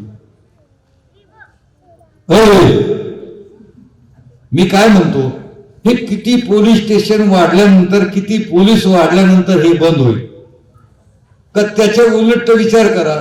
तुमच्या मनामधले जे विकार आहेत ते संपवण्याच्या दृष्टीने तुम्ही जर हरिभक्त झाले, नामस्मरण जर केलं, तुमची विचारसरणी बदलली, तर पोलीस स्टेशनचं काम आटोक्यात येईल. नाही तर असे किती पोलीस घेतले आणि किती पोलीस वाढवले तरीही तुमची ही नीतिमत्ता निष्ठ झाल्याशिवाय, भ्रष्टाचार काढल्याशिवाय त्या पोलीस लोकांचं काम बंद होणार नाही आणि ते आटोक्यात आणू शकत नाही. आता आम्ही पाहतो आमच्या मेजरचं नेहमी आमचं फोनवर चालू असतं, आज ह्यो मारायला आला, उद्या त्यो मारायला येणार आहे, त्याच्या मारायचं आमंत्रण मिळलं की यांचं जायचं बंद होतं इकडे तिकडं. याचा अर्थ हे कायमचं चालू आहे. याचा अर्थ तुमच्या मन, बुद्धी, चित्त, अंतकरण तुमचं जोपर्यंत बदलत नाही तोपर्यंत ह्या गोष्टी बदलत नाही. म्हणून तुमचं गाव, तुमचा देश, तुमचा जिल्हा बदलायचा असेल तर प्रत्येक जण नामधारक जर झाला तर बदलू शकतो. कोणता राजा बदलू शकत नाही, कोणी बदलू शकत नाही. तर हे संत महात्म्याचं कार्य जोपर्यंत वाढत नाही, प्रत्येक जीवापर्यंत हे नाम जात नाही, तोपर्यंत माणसाची नीतिमत्ता बदलत नाही, तोपर्यंत हा भ्रष्टाचार, ह्या सगळ्या गोष्टी अजिबात बदलणार नाही. आणि त्या अपेक्षा करण्यात अर्थ नाही. एकच अपेक्षा करा, आपण सगळेजण साधक हो, सगळे नामधारक हो, आणि मग आपल्यातली नीतिभ्रष्टपणा हा निघून जाईल आणि मग आपण सुखी हो, जग सुखी होईल. या पद्धतीने विचार जर केला तर निश्चित आपण सुधारल्याशिवाय राहणार नाही. आपण सुधरा, मग आपलं घर सुधरेल, घर सुधारलं का गल्ली सुधरेल, गल्ली सुधारले का गाव सुधरेल, गाव सुधारलं का तालुका सुधरेल, तालुका सुधारला का जिल्हा सुधरेल, जिल्हा सुधारला का राज्य सुधरेल, राज्य सुधारले का देश सुधरेल. सुरुवात आपल्यापासून करा. आपण नामधारक व्हा. नामधारक झाले, तुम्ही जर सुधारले, तुमचं सुख वाटायला लागलं घरात, तर तुमचा आदर्श घरातील लोक घेतील आणि आदर्श घरातील लोकांनी घेतला तर तुमचं कुटुंब सुखी होईल. पैशाला सुखी होऊ शकत नाही, डोक्यातून काढून टाका. ज्यांच्याकडे पैसे आहेत ते दुःखी आहेत, ज्यांच्याकडे नाही ते दुःखी आहेत. ज्यांच्याकडे पैसे आहेत त्यांचे लफडे आहेत, त्यांच्या घरात कुदळे आहेत. यांनी दाबले पैसे, त्यांनी खाल्ले पैसे, या असं केलं आणि त्यांनी तसं केलं. हे राडे कुठं नाही. जिथं धर्म आला तिथं अनर्थ घडला, तिथं 15 अनर्थ भागवत मध्ये सांगितलेले आहे. म्हणून ह्या गोष्टी आता कोर सांगू मी तुम्हाला, ह्या गोष्टी सगळ्याला एकच मार्ग आहे. याच्यातून सगळ्याला जगाला सोडवायचं असेल, आपल्याला सुटायचं असेल तर प्रत्येक जण नामधारक व्हा. आपल्या घरात व्हा, आपल्या गल्लीत व्हा. आणि आपल्या घरादारात गल्लीत जर सुख एकमेकाचं वाटायला लागलं, मग एकमेकाला फसवणार नाही ही वृत्ती कायमची तयार होती आणि मग खऱ्या अर्थाने आपल्याला आनंद प्राप्त होतो. आणि मन तिथं भगवंत नांदत येतो आणि भगवंत तिथं येतच असतो. धन्यवाद तुम्हाला. आज या दृष्टीने तुम्ही स्वागत केलेलं आहे. हे स्वागत जरी सद्गुरूंचं केलेलं असलं, पण सद्गुरू ही जी संज्ञा आहे तुमच्या अंतःकरणात आहे, अंतःकरणात आहे. तोच तुमचा गुरु आहे, तोच आत्मा गुरु आहे, तोच सगळा देव आहे. वास्तविक पाहता हे संतांनी सगळं सांगून ठेवलं आहे आणि त्याच्याशी तुम्ही संलग्न झाले असल्यामुळं हे अंतःकरणामध्ये आलं आणि हा आजचं चित्र तुम्ही प्रकट केलेलं आहे. याबद्दल सर्व या ठिकाणी उपस्थित असलेले सर्व साधक भाऊताई यांना धन्यवाद देतो. आणि त्याचबरोबर या ठिकाणी या परिसरातली सर्व कार्यकर्ते मंडळी यांना देखील धन्यवाद देतो. असाच भक्तीचा मंच आपल्या अंतःकरणामध्ये टाकून ठेवा. असंच सत्संग अधूनमधून एक महिन्याला 2 महिन्याला तरी करत राहा, म्हणजे तुमचे विचारसरणी टिकून राहील आणि सत्संगाविने प्रसंग बोलू नये यासाठी तुम्ही सगळेजण टिकून राहावेत अशीच भगवंतांनी प्रार्थना करून आजच्या सेवेला पूर्णाराम देऊ. बोला पुंडलिक वरदा हरी विठ्ठल, श्री ज्ञानदेव तुकाराम, पंढरीनाथ भगवान की जय, माऊली ज्ञानेश्वर महाराज की जय, सच्चिदानंद श्रीपाद बाबा की जय, सब संतन की जय, सद्गुरुनाथ महाराज की जय. अवधूत चिंतन श्री गुरुदेव दत्त दत्त दत्त दत्त. जय हरी जय हरी.